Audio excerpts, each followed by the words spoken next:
Hello everyone, आप सभी को बहुत बहुत हार्दिक स्वागत करता हूं अपने यूट्यूब चैनल क्लास मॉनिटर में। आज मैं फिर लेके आया हूं रेलवे आरआरबी एनटीपीसी सीबीटी 1 2025 का जो मॉडल सेट प्रैक्टिस है 14वां लेक्चर। इससे पहले मैंने 13 लेक्चर ऑलरेडी अपलोड कर दिए हैं। सारे का प्लेलिस्ट बना हुआ है, नहीं देखें तो प्लीज़ प्लेलिस्ट में जाके सारे विजिट कीजिए। ठीक है, तो मॉडल सेट प्रैक्टिस जो कि 14वां लेक्चर है, अकॉर्डिंग टू सिलेबस हम लोग टोटल जो 100 सवाल देखेंगे, 40 जीके जीएस से संबंधित और उसके बाद 30 मैथ का और 30 रीजनिंग का, यानी टोटल हम 100 सवाल देखेंगे। तो प्लीज़ अंत तक जरूर बने रहिएगा और नए हैं तो सब्सक्राइब जरूर कर लीजिएगा। चलिए बिना देरी किए शुरुआत करते हैं। पहला सवाल, पहला हम लोग जनरल अवेयरनेस से संबंधित जितने भी सवाल बनते हैं अकॉर्डिंग टू सिलेबस वो आधार पर देख लेते हैं। पहला सवाल, निम्नलिखित में से किसे पूंजीगत व्यय माना जाता है? पूंजीगत व्यय किसको माना जाता है? ऑप्शन, पेंशन, वेतन भुगतान, सब्सिडी या स्कूल की जो इमारत है उसका निर्माण। तो याद रखना, स्कूल जो इमारत है इसकी निर्माण को भी पूंजीगत व्यय माना जाता है। ऑप्शन नंबर 4 राइट आंसर हो जाएगा। अगला सवाल, भारत का कौन सा संरक्षित क्षेत्र भारतीय जंगली गधों के लिए प्रसिद्ध है? कौन सा क्षेत्र?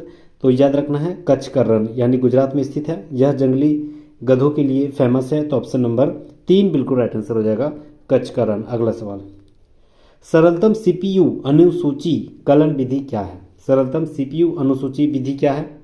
तो याद रखना है FCFS अनुसूची कलन विधि को ही कहा जाता है सरलतम सीपीयू अनुसूची kiln. Option number 4 right answer हो जाएगा। चलिए नेक्स्ट आते हैं। चौथा सवाल है कि रोमांसिंग विद लाइफ पुस्तक के लेखक कौन है? रोमांसिंग विद लाइफ, इसके लेखक कौन है? तो याद रखना है Dev Anand. Option number 2 right answer हो जाएगा। ठीक है, अगला सवाल, भारतीय सर्वेक्षण विभाग का मुख्यालय कहाँ स्थित है? बहुत ही जबरदस्त सवाल। सर्वेक्षण विभाग का जो मुख्यालय है वह स्थित है आपका देहरादून में, उत्तराखंड की राजधानी देहरादून में। ठीक है, तो ऑप्शन नंबर 2 बिल्कुल राइट आंसर हो जाएगा, देहरादून। इसकी स्थापना कब हुई थी? तो याद रखना है 1767 में। ठीक है, इसकी स्थापना बहुत ही पुराने ज़माने में हुई थी, हालांकि यह अभी सर्वेक्षण आधार देहरादून में कर दिया। अगला सवाल, मांग वक्र जो है कब अंतरित नहीं होता है? कब अंतरित नहीं होता है? जब केवल आय बढ़ती है, इस समय तो अंतरित होता है, क्योंकि आय बढ़ने से मांग तो बढ़ जाएगी ना। जब केवल एवजी उत्पादों की कीमत बढ़ती है, मतलब एवजी एक मतलब कुछ सकल मतलब क्या बोलते हैं उसको, सिंगल कोई प्रोडक्ट है उसका उत्पाद अगर बढ़ जाए तो क्या मांग वक्र में प्रभावित करेगा? ये भी बिल्कुल है, प्रभावित तो करेगा। जब विज्ञापन व्यय में कोई बदलाव हो, ये भी करेगा। जब केवल वस्तुओं की कीमत बदलती हो, ये जो है मांग वक्र, केवल अगर वस्तु की कीमत बदल जा रही हो तो इससे जो है आपका मांग वक्र का आलेख किसी भी अंतरित नहीं होती है। ठीक है, तो कौन सी नहीं होती? ऑप्शन नंबर 4 बिल्कुल राइट आंसर हो जाएगा। नेक्स्ट आते हैं, इलाहाबाद स्तंभ शिलालेख किसने बनवाया था? बहुत ही इंपॉर्टेंट सवाल, पीरियोडिक हिस्ट्री मतलब हिस्ट्री से। ठीक है, तो बहुत ही शानदार। तो याद रखना है जो इलाहाबाद स्तंभ शिलालेख है उसका निर्माण हरिसेन के द्वारा किया गया था। ऑप्शन नंबर 1 बिल्कुल राइट आंसर हो जाएगा, हरिसेन के द्वारा किया गया था। ठीक है, गुप्त साम्राज्य की सबसे महत्वपूर्ण शिलालेख साक्ष्यों में से एक है इलाहाबाद की स्तंभ शिलालेख। ठीक है, इसकी निर्माण हरिसेन के द्वारा किया गया था। ऑप्शन नंबर 1 राइट आंसर हो जाएगा। चलिए नेक्स्ट आते हैं, सवाल है कि निम्नलिखित में से कौन सी बाएं से दाएं जाने पर परमाणु संख्या में वृद्धि के अनुसार सही जोड़ा दिया गया? परमाणु संख्या के आधार पर देखिए, बेरिलियम, उसके बाद कैल्शियम, उसके बाद क्लोरीन कैल्शियम। ठीक है, परमाणु संख्या में वृद्धि बाएं से दाएं जाने पर कौन सी सही सुनिम्नलिखित कर रहा है? ठीक है, देखिए तो ये तो बेरिलियम बोरॉन यही हो जाएगा। ऑप्शन नंबर 2 बिल्कुल राइट आंसर हो जाएगा। Hydrogen, helium, lithium, beryllium. ठीक है, 4 ये बोरॉन 5। अगला सवाल, यदि राष्ट्रपति त्यागपत्र देना चाहे तो वह अपना त्यागपत्र किसको देगा? पॉलिटी का जबरदस्त सवाल। तो जानना, अगर राष्ट्रपति अपना त्यागपत्र देना चाहता है तो किसको देगा? भारत के उपराष्ट्रपति को। ठीक है, ऑप्शन नंबर 2 बिल्कुल राइट आंसर हो जाएगा। नेक्स्ट आते हैं, मेघावी राजस्व अधिकारी टोडरमल किसके अधीन सेवा करते थे? तो याद रखना है जो टोडरमल थे वह अकबर के जो एक नौरत्नों में से एक थे। ठीक है, जो कि वित्तीय व्यवस्था को देखभाल करते थे। तो यह किसके अधीन थे? याद रखना है अकबर।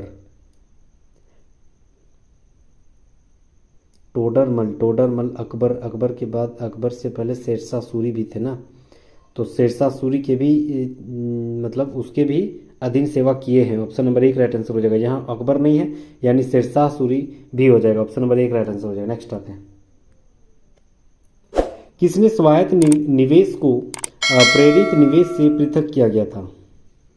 ठीक है, किसने स्वायत्त निवेश को प्रेरित निवेश से पृथक किया था, मतलब अलग किया था। स्वायत्त निवेश को प्रेरित निवेश से किसने अलग किया था? तो यार ना शुम्पीटर ने किया था, ऑप्शन नंबर 1 राइट आंसर हो जाएगा। निम्नलिखित में से किस विटामिन की कमी से घाव से अत्यधिक रक्तस्राव हो जाती है? अगर मान के चलो कहीं हल्का सा शरीर में कट जाएगा तो ब्लड बहुत ज़्यादा निकलने लगती है, उसका सबसे बड़ा कारण है क्या? तो विटामिन ए। ठीक है, अगर ब्लड क्लॉटिंग नहीं हो रही है, मतलब कुछ देर बाद ब्लड नहीं रुक रही है, जम नहीं रही है, मतलब उसके शरीर में विटामिन ए की कमी, विटामिन के, एक्सट्रीमली सॉरी, विटामिन के फिलोक्विनम, ठीक है, विटामिन के की कमी हो जाती है। ठीक है, फिलोक्विनम, इसी के चलते जो है वह क्या होती है, आपका रक्तस्राव मतलब होते रहता है। तो ऑप्शन नंबर 4 यहाँ राइट आंसर हो जाएगा, ऑप्शन नंबर 4। ठीक है, विटामिन के। नेक्स्ट आते हैं, टाइगर परियोजना किस वर्ष से शुरुआत हुई थी? टाइगर परियोजना तो याद रखना है 1973 में, ऑप्शन नंबर 2 बिल्कुल राइट आंसर हो जाएगा। 1973 में क्या हुई थी? जो बाघ परियोजना का एक संरक्षण कार्यक्रम चल रहा था, जिसमें प्रधानमंत्री इंदिरा गांधी की ये टाइम पीरियड में जो है, उसी के पीरियड में यह शुरुआत हुई थी। तो 1973 में टाइगर प्रोजेक्ट ला दिया गया ताकि एक कानून बन गई और उसी आधार पर क्या हुआ, बाघों के संरक्षण के लिए विशेष ध्यान दिया जाने लगा। तो ऑप्शन नंबर 2 बिल्कुल राइट आंसर हो जाएगा, 1973, ऑप्शन नंबर 2 राइट आंसर हो जाएगा। नेक्स्ट आते हैं 14 नंबर सवाल है, रक्त में पाए जाने वाला कौन सी जो है वह शरीर के ऑक्सीजन की परिवहन को जो है मुख्य जिम्मेदारी निभाता है? देखिए, हम लोग को होती है ब्लड में आरबीसी और डब्ल्यूबीसी और प्लेटलेट्स। ठीक है, यही होती है, प्लेटलेट्स होती है। आरबीसी जो है आपका हीमोग्लोबिन का कारण होता है, ठीक है, हीमोग्लोबिन उसमें होती है। और ये जो है आपका डब्ल्यूबीसी, ठीक है, ये सारे का काम क्या है? तो सबसे पहले तो ऑक्सीजन को क्या करना है, परिवहन करना। ठीक है, तो ये देखो, ये देखना, तो हमको देखना यहाँ पर क्या बोल रहा है कि जो शरीर के ऑक्सीजन का परिवहन करना सबसे बड़ी जिम्मेदारी किसका है? तो आरबीसी का सबसे बड़ा जिम्मेदारी, ऑप्शन नंबर 3 रहता है। हालांकि सबका है, लेकिन सबसे ज़्यादातर जिम्मेदारी किसका है? तो आरबीसी का। डब्ल्यूबीसी का क्या काम है? तो यार ना रोगाणुओं से जो लड़ते हैं, मतलब हमारे शरीर में अगर कोई रोग आ जाए, कुछ डिजीज आ जाए, तो वह जो है डब्ल्यूबीसी, अगर आपका शरीर में सही है तो आप डिजीज से मतलब परे रहिएगा। तो रोगाणुओं से लड़ने का काम किसका है? तो याद रखना है डब्ल्यूबीसी का। प्लेटलेट्स का क्या काम है? अभी जस्ट बताए थे, विटामिन के। ठीक है, शरीर में अगर ब्लड की खून ज़्यादा बह रही है और कुछ देर बाद रुक नहीं रही है, वह यानी वो प्लेटलेट्स का काम है, प्लेटलेट्स का काम है रोकना। नेक्स्ट आते हैं, अगला सवाल है कि विश्व वन्य जीव निधि का शिलान्यास जो है किस वर्ष किया गया था? विश्व वन्य जीव निधि, यह शिलान्यास 1961 यानी 1961 में इसकी शुरुआत हुई थी। ठीक है, 29 अप्रैल 1961। ठीक है, तो याद रखना इसकी शुरुआत किसके द्वारा किया गया था? WWF के द्वारा। ठीक है, वर्ल्ड वाइड फंड के द्वारा, ऑप्शन नंबर 4 राइट आंसर हो जाएगा। नेक्स्ट आते हैं, किमोनो किस एशियाई देश की परिधान शैली है? किमोनो तो याद रखना यह जापान की परिधान शैली है, ऑप्शन नंबर 1 राइट आंसर हो जाएगा। ठीक है, इंपॉर्टेंट सवाल है। नेक्स्ट, धातुओं का राजा किसे कहा जाता है? धातुओं का राजा किसे कहा जाता है? सोना को, सबसे महंगा तो वही है, ऑप्शन नंबर 1 राइट आंसर हो जाएगा। ठीक है, नेक्स्ट, निम्नलिखित में से कौन सी नदी जो है हिमालय के पार से निकलती है? ऑप्शन में देखते हैं, यमुना नदी, सरस्वती नदी, गंगा नदी, सारे तो हिमालय के निचली क्षेत्र से निकलते हैं, लेकिन सिंधु नदी जो है ना, वह तिब्बत के मानसरोवर झील से निकलते हैं, मतलब हिमालय के पार जो है तिब्बती क्षेत्र से निकलते हैं, option number 2 Sindhu right answer हो जाएगा। नेक्स्ट आते हैं, मिनीमाता रोग जो है किसके द्वारा पानी के प्रदूषण से फैलता है? इंपॉर्टेंट सवाल है, किसके द्वारा? तो याद रखना मिनीमाता रोग जो है वह पारद यानी पारा, इसके जो है पानी के प्रदूषण से फैलता है, तो ऑप्शन नंबर 4 राइट आंसर हो जाएगा। नेक्स्ट आते हैं, बिजली के प्रतीक आर का प्रयोग किसके लिए किया जाता है? बिजली का प्रतीक जो आर है उसका इस्तेमाल किस लिए? रेसिडेंट पढ़े हैं हम लोग, तो ऑप्शन नंबर 4 राइट आंसर हो जाएगा, प्रतिरोध के कारण, ऑप्शन नंबर 4 बिल्कुल राइट आंसर हो जाएगा। ठीक है, नेक्स्ट हम लोग आते हैं अगला सवाल, इनमें से कौन सा उभयलिंगी फूल है? उभयलिंगी किसको बोलेंगे? एक ही फूल में जो है वह क्या पाया जाता है? मेल भी पाया जाता है और एक ही फूल के अंतर्गत फीमेल के पार्ट्स भी पाए जाते हैं। ठीक है, उसी को बोला जाता है उभयलिंगी फूल। तो वो कौन सा है? तो यार सरसों, ऑप्शन नंबर 1 राइट आंसर हो जाएगा, ऑप्शन के आधार पे सरसों राइट आंसर हो जाएगा। ठीक है, सरसों जो है आपका उभयलिंगी फूल है। ठीक है, नेक्स्ट आते हैं, इनमें से कौन सा, निम्नलिखित में से कौन सा रोग जो है जीवाणु द्वारा प्रभावित नहीं होता है? देखिए, सबसे बड़ा एंथ्रेक्स तो यह जीवाणु के कारण होते हैं। टीबी जो है ट्यूबरकुलोसिस वो भी होते हैं। कॉलेरा, ठीक है, ये भी सारे जीवाणु के कारण। लेकिन रूबेला जो है, रूबेला हम लोग जब भी सुने हैं वायरस के साथ सुने हैं, यानी रूबेला वायरस, तो ये जो है आपका विषाणु के कारण होती है, बाकी सब जीवाणु के साथ। तो पूछ रहा है सवाल कि जीवाणु के कौन प्रभावित नहीं करता है, तो रूबेला हो जाएगा। ऑप्शन नंबर 3 राइट आंसर हो जाएगा। नेक्स्ट आते हैं 23। सवाल है कि निम्नलिखित में से विचार करना है, सही को चुनना है। ठीक है, सबसे पहले यहाँ पर क्या बोल रहा है कि ऑन्कोलॉजी है जो है वह कैंसर से अध्ययन करता है, बिल्कुल सही है। डर्मेटोलॉजी जो है वह त्वचा से संबंधित है, यानी स्किन से संबंधित है, ये भी सही है, दोनों सही। ऑप्शन नंबर 3 राइट आंसर हो जाएगा। चलिए अगला सवाल आते हैं। बेकिंग सोडा का दूसरा नाम क्या है? बहुत ही जबरदस्त सवाल। बेकिंग सोडा जो हम लोग सोडा खाते हैं, पकौड़ी उकड़ी में लगाते हैं, या पूड़ी उड़ी जो भी तलता है उसमें जो हम लोग बेकिंग सोडा का इस्तेमाल करते हैं ताकि वो अच्छी तरह से फूल जाए। ठीक है, तो वो हम लोग कहाँ इस्तेमाल करते हैं, तो याद रखना वो हम लोग घरों में इस्तेमाल करते हैं। इसी को कहा जाता है sodium bicarbonate. Option number 1 right answer हो जाएगा। ठीक है, सोडियम बाइकार्बोनेट, ये बाई से याद रखना, घरों में हम लोग बाई रखते हैं ना, काम करने वाला। ठीक है, उस हिसाब से याद रख सकते हैं। हालांकि अगला सवाल नेक्स्ट आते हैं। भारत के सेवानिवृत्त जो राष्ट्रपति के लाभों के संबंध में निम्नलिखित में से कौन सा कथन सही जा रहा है? ठीक है, सबसे पहले क्या बोला है, सबसे पहले बोल रहा है कि भारत के जो पूर्व राष्ट्रपति हैं वह 2.5 लाख रुपया जो है वह मासिक पेंशन के हकदार है। पूर्व राष्ट्रपति यानी जो रिटायर हो चुके हैं, तो बिल्कुल ये सही है। वे एक निजी सचिव, एक निजी सहायक, एक अतिरिक्त निजी सचिव, 2 चपरासी और एक प्रतिवर्ष 1 लाख रुपए तक कार्यालय व्यय सहित एक सचिवीय स्टाफ का हकदार रखते हैं, ये भी सही है। वे रेल, हवाई और या स्टीमर द्वारा एक व्यक्ति के साथ भारत में कहीं भी उच्चतम श्रेणी के निःशुल्क यात्रा का हकदार है, ये भी सही है। यानी सभी सही है। Option number 4 A, B, C सभी सही है। नेक्स्ट आते हैं। निम्नलिखित में से कौन सा एक पदार्थ के रासायनिक परिवर्तन के लिए उदाहरण है? ठीक है, रासायनिक परिवर्तन का कौन उदाहरण? देखिए, रासायनिक परिवर्तन केमिकल रिएक्शन किसको बोलेंगे? जैसे कोई भी एक रिएक्शन हो जाए, वह रिएक्शन होने के बाद अगर वह अपना आकार या उसकी जो उसकी जो प्रकृति है वो बदल जाए और उसको जो पुनः किसी भी हाल में उसको पैतृक अवस्था में नहीं लाया जाए, नहीं ला पाएंगे, तो उसी को बोलेंगे हम लोग रासायनिक परिवर्तन। ठीक है, जैसे मान के चलिए लोहे को जंग लगना। अगर मान के चलिए कोई मेरे पास एक रॉड है, अगर मेरे पास रॉड एकदम नया है, पूरा एकदम चिकना साफा, बहुत ही शानदार है, अगर हम उसको कहीं खुले की जगह छोड़ दिए जाए तो उसमें क्या आ जाएगा? सबसे पहले तो ऑक्सीजन की उपस्थिति हो जाएगी, उसके बाद नमी, पानी हो जाएगा। यानी पानी और ऑक्सीजन का जहां उससे संपर्क में आ गया उसमें क्या लग जाएगा? जंग लग जाएगा। जंग लगने के बाद इसका भार एकदम बढ़ जाती है। ये भी जितना भी चीज़ बता रहे हैं सब इंपॉर्टेंट है जी। ठीक है, भार उसका बढ़ जाएगा और ऑक्सीजन और नमी की उपस्थिति के कारण जंग लगती है।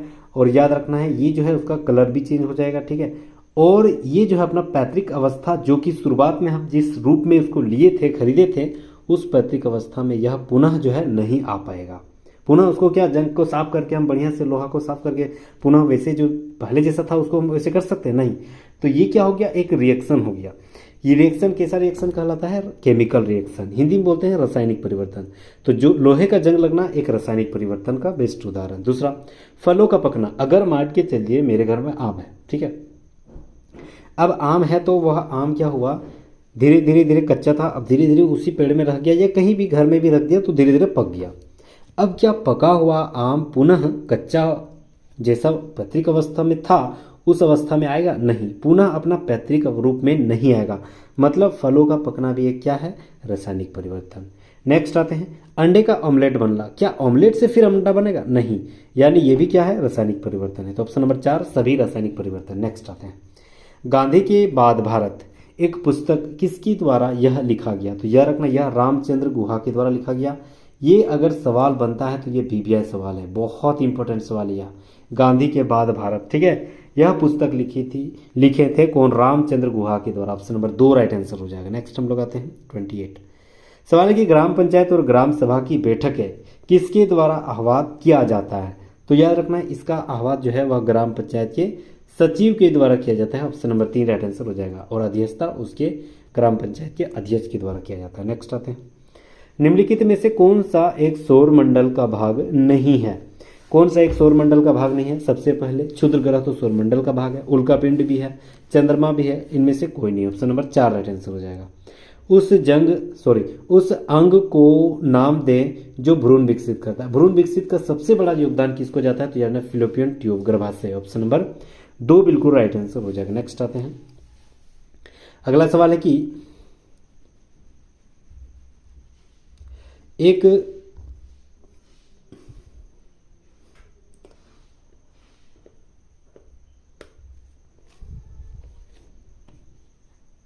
ठीक है, तो एक द्वीपीय राष्ट्र मालदीव में क्या स्थित होते हैं? एक द्वीपीय राष्ट्र मालदीव में जो है वह द्वीपीय राष्ट्र मालदीव कहाँ स्थित है? तो यार ना ये हिंद महासागर में स्थित है। Option number 4 right answer. अच्छा, प्राइम मेरिडियन जो डिग्री होती है वह कितनी होती है? तो यार ना 0 degree. Option number 3 right answer हो जाएगा। 0 डिग्री हमेशा 180 में नहीं फंसना, ये 0 डिग्री है प्राइम मेरिडियन डिग्री। भारत का मानक ये पूछ देता तब हमें सवाल देखना है कि 82.5 डिग्री पूर्व भी याद रखना है। ठीक है, अगला सवाल, विश्व की सबसे लंबी पर्वतीय श्रृंखला किसकी है? सबसे लंबी पर्वतीय श्रृंखला जो है वह एंडीज की है। ठीक है, लगभग याद रखना है 7000 किलोमीटर एंडीज की पर्वत श्रृंखला जो है वह लंबी है। ठीक है, याद रखना है 7000 कहाँ स्थित है? कौन से जो क्या बोलते हैं कॉन्टिनेंट में है? तो याद रखना है साउथ अमेरिका में स्थित है। ठीक है, याद रखना है कौन? तो ये एंडीज पर्वत 7000 किलोमीटर लंबी विश्व की सबसे लंबी पर्वत श्रृंखला है। अगला सवाल, निम्नलिखित में से किस महाद्वीप से कर्क रेखा, भूमध्य रेखा और मकर रेखा गुजरती है? तो यार ना Africa. Option number 3 right answer हो जाएगा। चलिए अगला सवाल, निम्नलिखित में से कौन सा वलित पर्वत, वलित मतलब जो है वह कौन सी पर्वत है जो प्लेट टेक्टोनिक के बाद ही इसकी निर्माण हुई है? ठीक है, याद रखना है जो प्लेट टेक्टोनिक थ्योरी थी उसके बाद निर्माण जो किसी पर्वत का हुआ है उसी को बोला गया है वलित पर्वत। तो ये इनमें से कौन सा है? तो याद रखना वलित पर्वत इनमें से हिमालय तो बिल्कुल है। ठीक है, हिमालय तो बिल्कुल है। उसके बाद देखा जाए तो यूरोप के आल्प्स पर्वत हो गया, अरावली पर्वत हो गया। ठीक है, और यूराल पर्वत, हाँ ये भी हो गया, सारे हो जाएगा। ऑप्शन नंबर 4 राइट आंसर हो जाएगा। नेक्स्ट आते हैं, निम्नलिखित में से कौन से वन जो है मानसूनी वन कहलाता है? मानसूनी वन, तो याद रखना है पर्णपाती वन। बरसात होगी तो वन होगा, नहीं तो साफ हो जाएगा, उसी को मानसूनी पर्वतीय जो है जंगल कहा जाता है। निम्नलिखित वृक्षों में से कौन सा कांटेदार वनों का एक उदाहरण नहीं है? तो याद रखना है सबसे पहले खेर जो है, कीकर भी है, बबूल भी है, लेकिन लाल चंदन नहीं है। ऑप्शन नंबर 4 राइट आंसर हो जाएगा। नेक्स्ट आता है, निम्नलिखित में से कौन सा अधिनियम मॉन्टेग्यू चेम्सफोर्ड सुधार अधिनियम कहा गया? बहुत इंपॉर्टेंट सवाल। मॉन्टेग्यू चेम्सफोर्ड सुधार अधिनियम भारत शासन अधिनियम 1919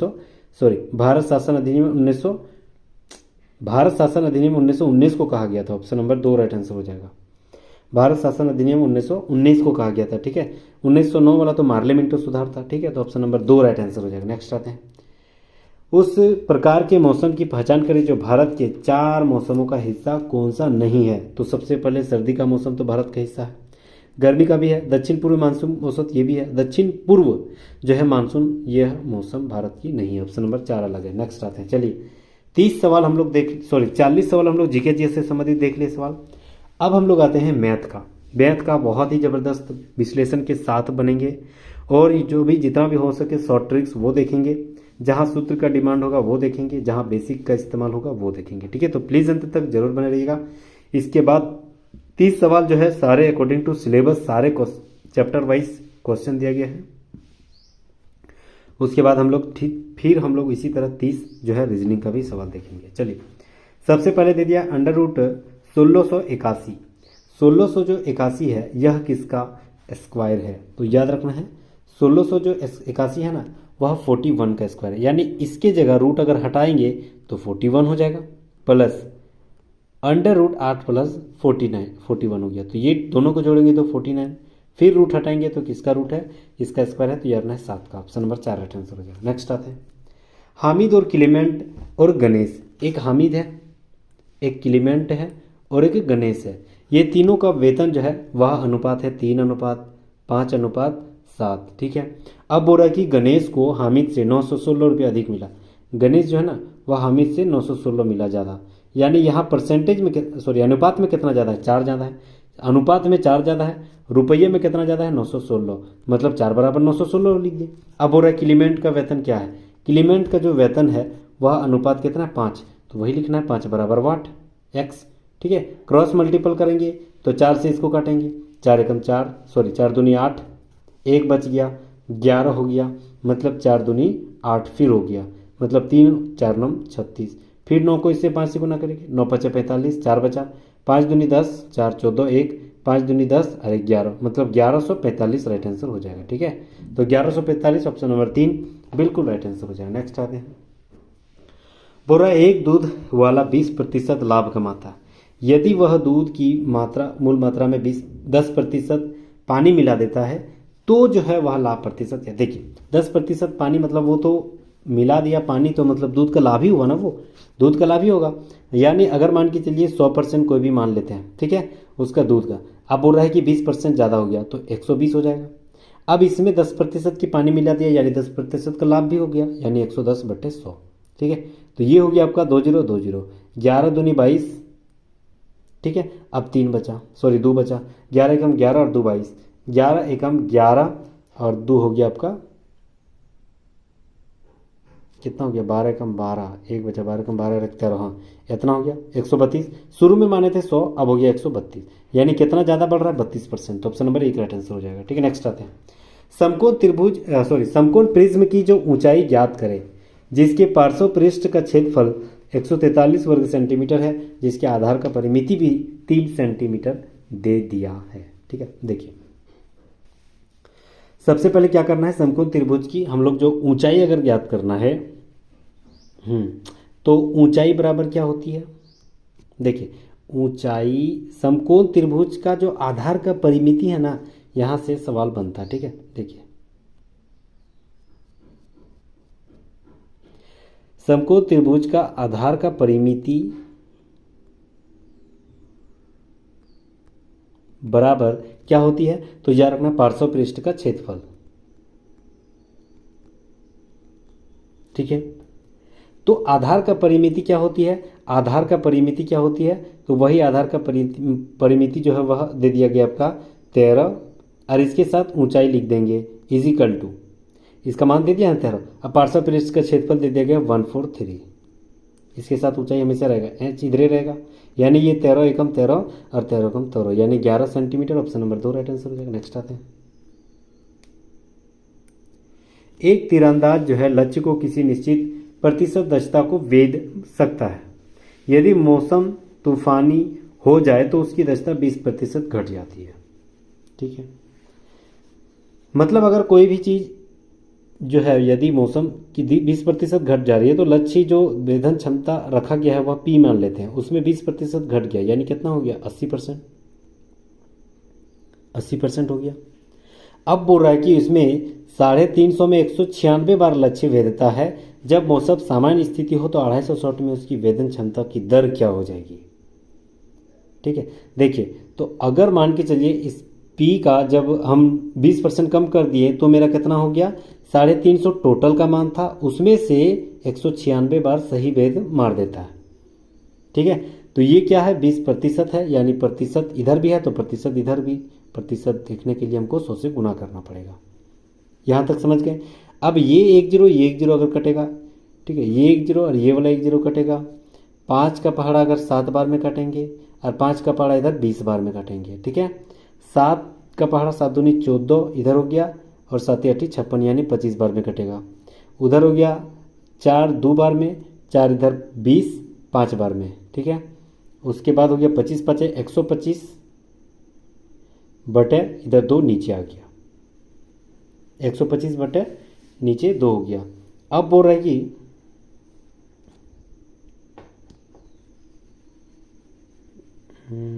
25 5 125,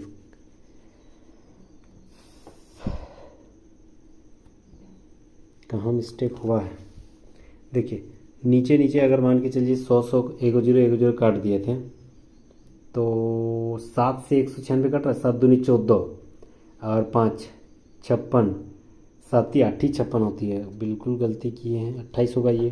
ठीक है, ये 2 का पहाड़ा 28 कट जाएगा 14 बार में, तो 14 बचे 70 हो गया, यानी उसको काट देते तो 70 हो गया।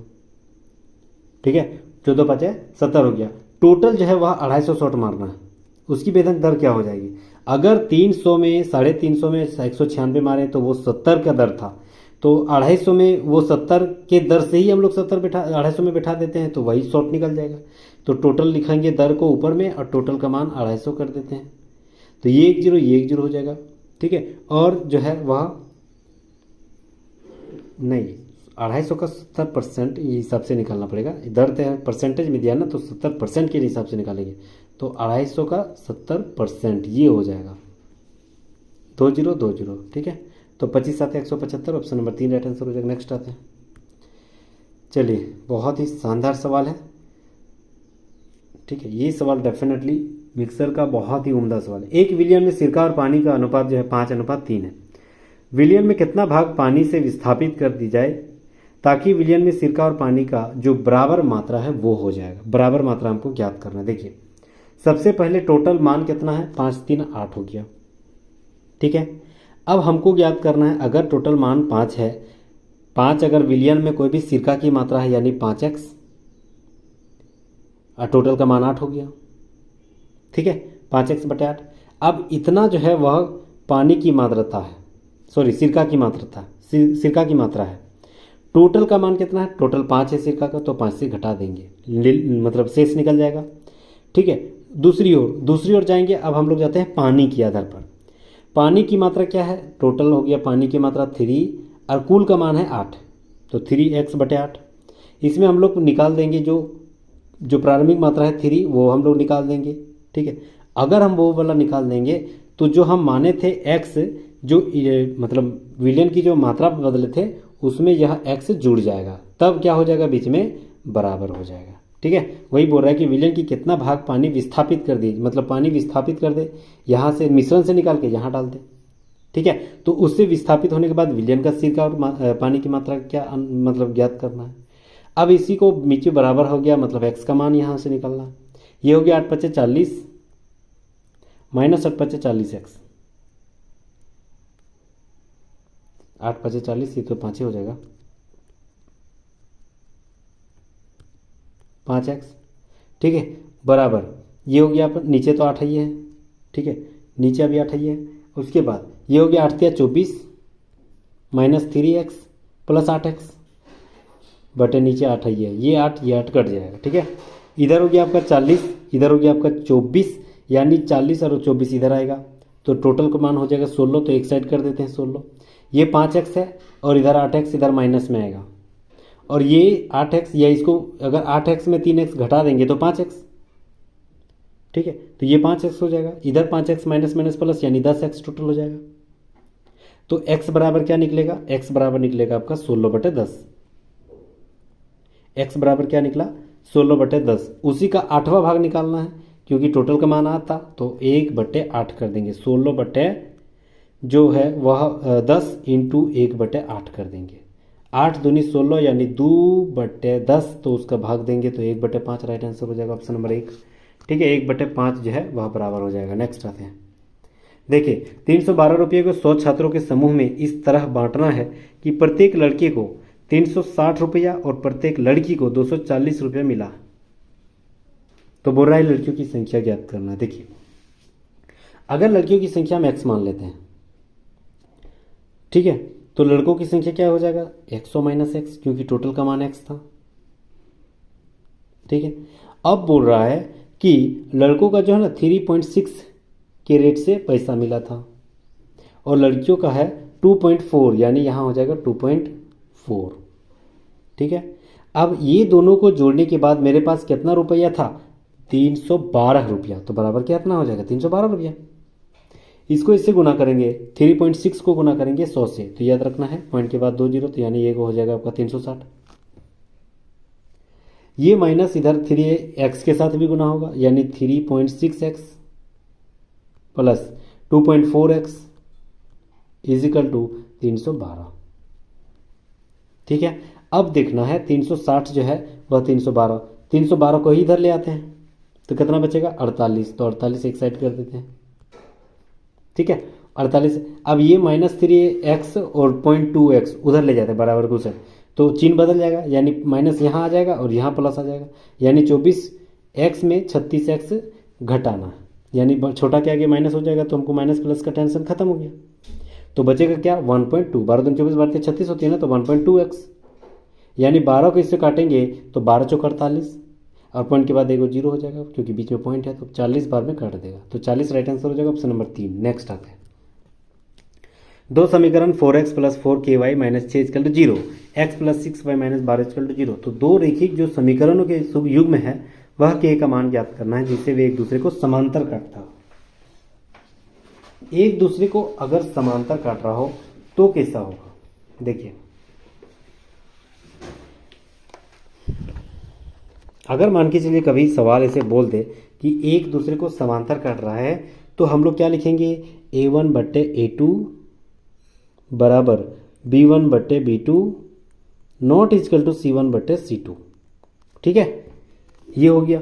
अब यहाँ पर हम a1 और a2 का मान बैठाते चलेंगे। a1 का मान कितना है यहाँ पर 4, a2 का मान यहाँ कुछ नहीं तो 1 है, 1 बराबर b1 का मान यहाँ कितना है 4k, तो 4k यहाँ बैठेंगे बटे b2 मतलब 6, तो दोनों के बीच में बराबर था तो यहाँ भी बराबर। ये 4 कट गया मतलब k बराबर क्या निकला, k बराबर डायरेक्ट 6 एकम 6 यानी 6 निकला। तो वही बोल रहा है कि k का मान ज्ञात करना, तो 6 ऑप्शन नंबर 2 राइट आंसर हो जाएगा। नेक्स्ट आते हैं 4 सेंटीमीटर त्रिज्या के वृत्त का केंद्र O है जिसकी स्पर्श रेखा PR है। ठीक है, देखिए अगर O वाले कोई एक वृत्त दे दिया, इसकी स्पर्श रेखा क्या हो गया PR, यानी P यहाँ है R यहाँ है, मान लेते हैं। यदि POR बराबर 90 यानी PO यहाँ से केंद्र से मिला दिया और ये आपका 90 डिग्री है मतलब समकोण त्रिभुज है, तो OR बराबर क्या हो जाएगा, ये O है, OR बराबर बोल दिया 7 सेंटीमीटर यानी ये 7 हो गया और OP बराबर 24 हो गया। तो डेफिनेटली PR बराबर क्या हो जाएगा, PR की लंबाई ज्ञात करना है, तो ये आपका समकोण त्रिभुज पाइथागोरस प्रमेय से निकालेंगे। तो 7 का स्क्वायर 49 हो गया और 24 का स्क्वायर 576 हो गया। दोनों को जोड़ेंगे तो 625 और 625 किसका स्क्वायर है 25 का, तो यानी PR बराबर निकल गया 25 राइट आंसर ऑप्शन नंबर 3 बिल्कुल राइट आंसर हो जाएगा। नेक्स्ट आते हैं 50 नंबर सवाल, बोल रहा है कि ABC में B समकोण है, यानी एक अगर त्रिभुज बनाएंगे तो B क्या हो गया समकोण, A यहाँ हो गया, B यहाँ हो गया, C यहाँ हो गया। बोल रहा है यदि cos A बराबर 8/17 हो गया, cos बराबर cos A यानी इसका मान क्या होता है, तो cos A मान जो दे दिया गया है वह देखिए साइन बराबर होती है P/H, तो cos बराबर क्या होता है B/H, तो इसका B कहाँ हो गया, ये खुद हो गया जिसके साथ सटल है यानी AB, तो AB बटे H यानी AC, यही तो दिया गया। इसका मान दे दिया गया है 8/17। ठीक है, यानी ये हो गया आपका 17 AC बराबर और AB बराबर हो गया 8। ठीक है, तब BC का मान ज्ञात करना है। BC का मान ज्ञात करेंगे तो इसका स्क्वायर यानी 17 का स्क्वायर 289 और माइनस 8 का स्क्वायर यानी 64, इसको घटाएंगे तो 225 किसका स्क्वायर होता है 15, यानी BC बराबर कितना निकला 15। बोल रहा है कॉट C का मान ज्ञात करना है, कॉट C यानी ये, तो tan का उल्टा होता है क्या, तो याद रखना P/B, तो कॉट जस्ट उसका उल्टा होता है B/P होती है, तो इसका जस्ट B क्या हो जाएगा इसका सटले वाला, तो BC मतलब 15 बटे B/P यानी P इसका सामने वाला हो जाएगा आपका 8, तो 15/8 आंसर हो जाएगा ऑप्शन नंबर 1। ठीक है, नेक्स्ट आते हैं, देखिए 1225 जो है वह 35 का स्क्वायर है, यानी 1235 का वर्गमूल क्या हो जाएगा 35, 1225 का वही बोल रहा है 1225, ये जो दे दिया गया है मतलब पॉइंट के बाद देखिए बहुत ईजी में बताएंगे, 1225 है, पॉइंट के बाद 2 अक्षर यानी 2 को नीचे 0 प्लस फिर अंडर रूट, फिर 1225 से ऊपर में लिखेंगे 1225 और पॉइंट के बाद 4 को 0 क्योंकि पॉइंट के बाद 4 अक्षर है, फिर यहाँ पॉइंट के बाद 6 को अक्षर है यानी प्लस क्या लिखेंगे ऊपर में फिर 1225। ठीक है, और यहाँ नीचे 6 को 0, बिल्कुल 1225 जो है वह किसका स्क्वायर है, तो यानी 35 का, तो 35 इधर हो गया और नीचे 100 है यानी नीचे 10 हो जाएगा, रूट हटेगा तो प्लस 1225 ये भी 35 हो गया, नीचे 10,000 है यानी रूट हटेगा तो 100 हो गया, प्लस 1225 यानी 35 ऊपर में और नीचे हो गया आपका 3 को 0 रहेगा क्योंकि 6 को 0 है। ठीक है, अब यहाँ देखना है तो ये पॉइंट हटाएंगे तो यहाँ पॉइंट बैठेगा मतलब 3.5, ये 0 हटाएंगे तो 3 पॉइंट यहाँ बैठेगा, ये 0 बैठेगा तो यहाँ 1 बैठेगा, तो 3.5 प्लस 0.3 पॉइंट यहाँ हो जाएगा 35 और 0.035 ये हो जाएगा, तीनों को जोड़ देंगे तो 5 का 5 5 3 8 इधर हो गया 5 3 8 प्लस 3 मतलब 3.8853, 3.8853 option number 3 option number 2 right answer हो जाएगा, 3.885 मिल रहा है। ठीक है, ऑप्शन नंबर 2 राइट आंसर हो जाएगा। चलिए नेक्स्ट हम लोग आते हैं, यदि एक समकोणीय लंबविद्युतीय बेलन की त्रिज्या में 50% की कमी और इसकी ऊंचाई में 60% की वृद्धि कर दिया जाए तो उसके आयतन में क्या कमी होगा। देखिए सबसे पहले क्या किया, लंबविद्युतीय बेलन में 50% की कमी, तो 50% की कमी यानी -50, ठीक है। त्रिज्या हमेशा स्क्वायर में होती है तो -2 बार लिखेंगे, माइनस माइनस प्लस हो गया तो इधर हो गया 2500 और नीचे हो गया आपका 100, ये दो जीरो कटेगा, माइनस माइनस प्लस यानी अगर ये दोनों को जोड़ेंगे तो कितना हो जाएगा 100, बड़ा के माइनस है तो माइनस, इधर हो गया आपका 25, माइनस माइनस प्लस यानी ये हो गया आपका, इधर प्लस हो जाएगा, माइनस प्लस माइनस यानी 75, बड़ा के माइनस, तो ये हो जाएगा 75% की टोटल कमी। अब बोल रहा है कि 60% अगर हम वृद्धि कर रहे हैं, 60% की वृद्धि मतलब +60, फिर 75% की कमी यानी 75 माइनस 75, ठीक है, इसी ऊंचाई में। अब प्लस माइनस माइनस हो गया, उसको दोनों को ऊपर वाला गुना करेंगे तो 60 गुना 75 बटे परसेंटेज के लिए नीचे 100 हो जाएगा। ये हो गया आपका 3, ये हो गया आपका 4, यानी 4 से इसको काटेंगे तो 15 हो गया, ठीक है। अब ये हो गया आपका 60 में 75 घटाएंगे तो कितना हो गया -15, ठीक है,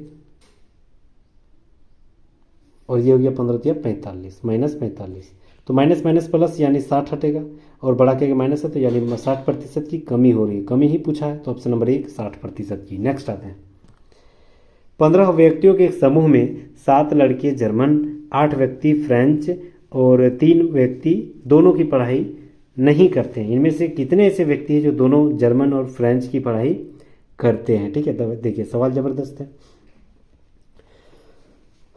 सबसे पहले बोला है कि जर्मन और फ्रेंच या दोनों की पढ़ाई करने वाला टोटल की मान कितना हो जाएगा, टोटल की मान कितना है 15 माइनस, ठीक है।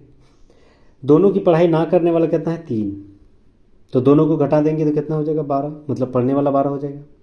अब ये हो गया आपका 7 जर्मन पढ़ने वाला, 8 जो है फ्रेंच पढ़ने वाला, यानी ये दोनों को जोड़ेंगे तो कितना हो जाएगा 15, और ये टोटल एक्चुअल में पढ़ने वाला 12 आ रहा है और जो है जो फॉल्स पढ़ने वाला 15 है, इसकी में दोनों का अंतर घटा देंगे तो यही जो 3 निकला ना वह दोनों फ्रेंच जो है वह पढ़ने वाला, ठीक है, फ्रेंच और जर्मन दोनों पढ़ने वाला। ऑप्शन नंबर 4 राइट आंसर हो जाएगा 3। नेक्स्ट आते हैं, हाँ देखिए बहुत ही ज़बरदस्त ज्योमेट्री का सवाल है।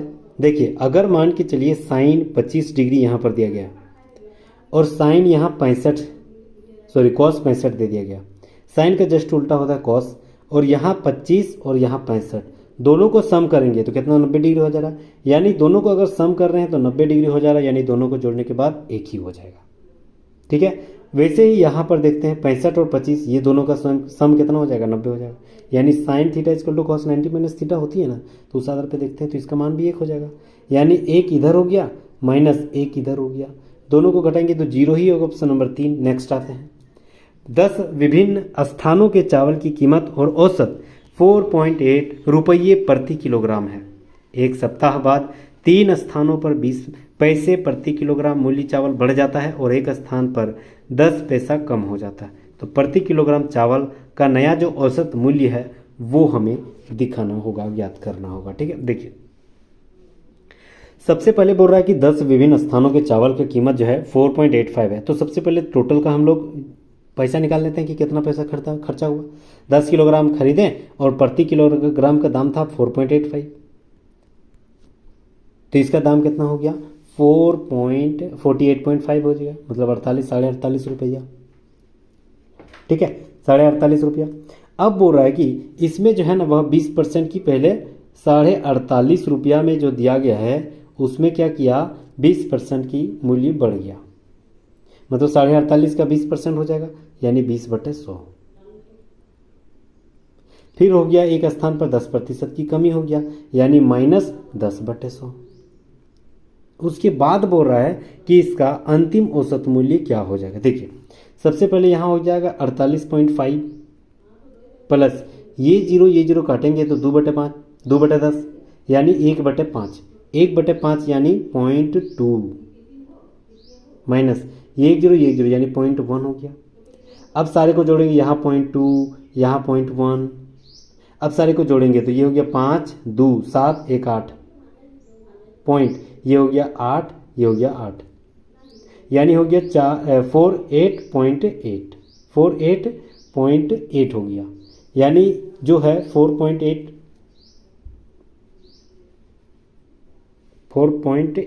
हाँ 48.8 हो गया। ठीक है, तो ये जो है आपका 10 पैसे की कमी, ये वो कहीं जीरो घट रहा है, एक जीरो कहीं घट रहा है, यानी देखिए ये हमको मैच कर रहा है, ऑप्शन नंबर 1 मैच कर रहा है। ठीक है, ऑप्शन नंबर 1 राइट आंसर हो जाएगा। एक कहीं जीरो हमको मतलब बढ़ना होगा, नीचे एगो जीरो बढ़ जाएगा, तो ऑप्शन नंबर 1 राइट आंसर हो जाएगा। नेक्स्ट आते हैं, एक कार्य को ए एवं बी 18 दिन में, देखिए ए और बी मिलकर जो है ना वह 18 दिन में किया, बी और सी जो है वह 24 दिन में किया, यानी बी प्लस सी बराबर कितना हो गया 24, यानी 1/24। ए और सी जो है वह 36 दिन में किया, यानी दोनों को जोड़ेंगे तो कितना हो गया 1/36। अच्छा, तीनों का अगर हम एलसीएम ले लेंगे तो कितना हो जाएगा, देखिए टोटल अगर हम टोटल का एलसीएम लेंगे तो कितना हो जाएगा, लगभग 18 चौक 72, 24 तिया 72, 36 दूनी 72, यानी सबके पहाड़ा हमारा 72, तो एलसीएम हो गया 72। 18 का पहाड़ा 4 बार में, 24 का पहाड़ा 3 बार में, 36 का पहाड़ा 2 बार में, यानी ये हो गया आपका ऊपर में 9/72, 9 8 72, यानी 1/8 काम हो गया।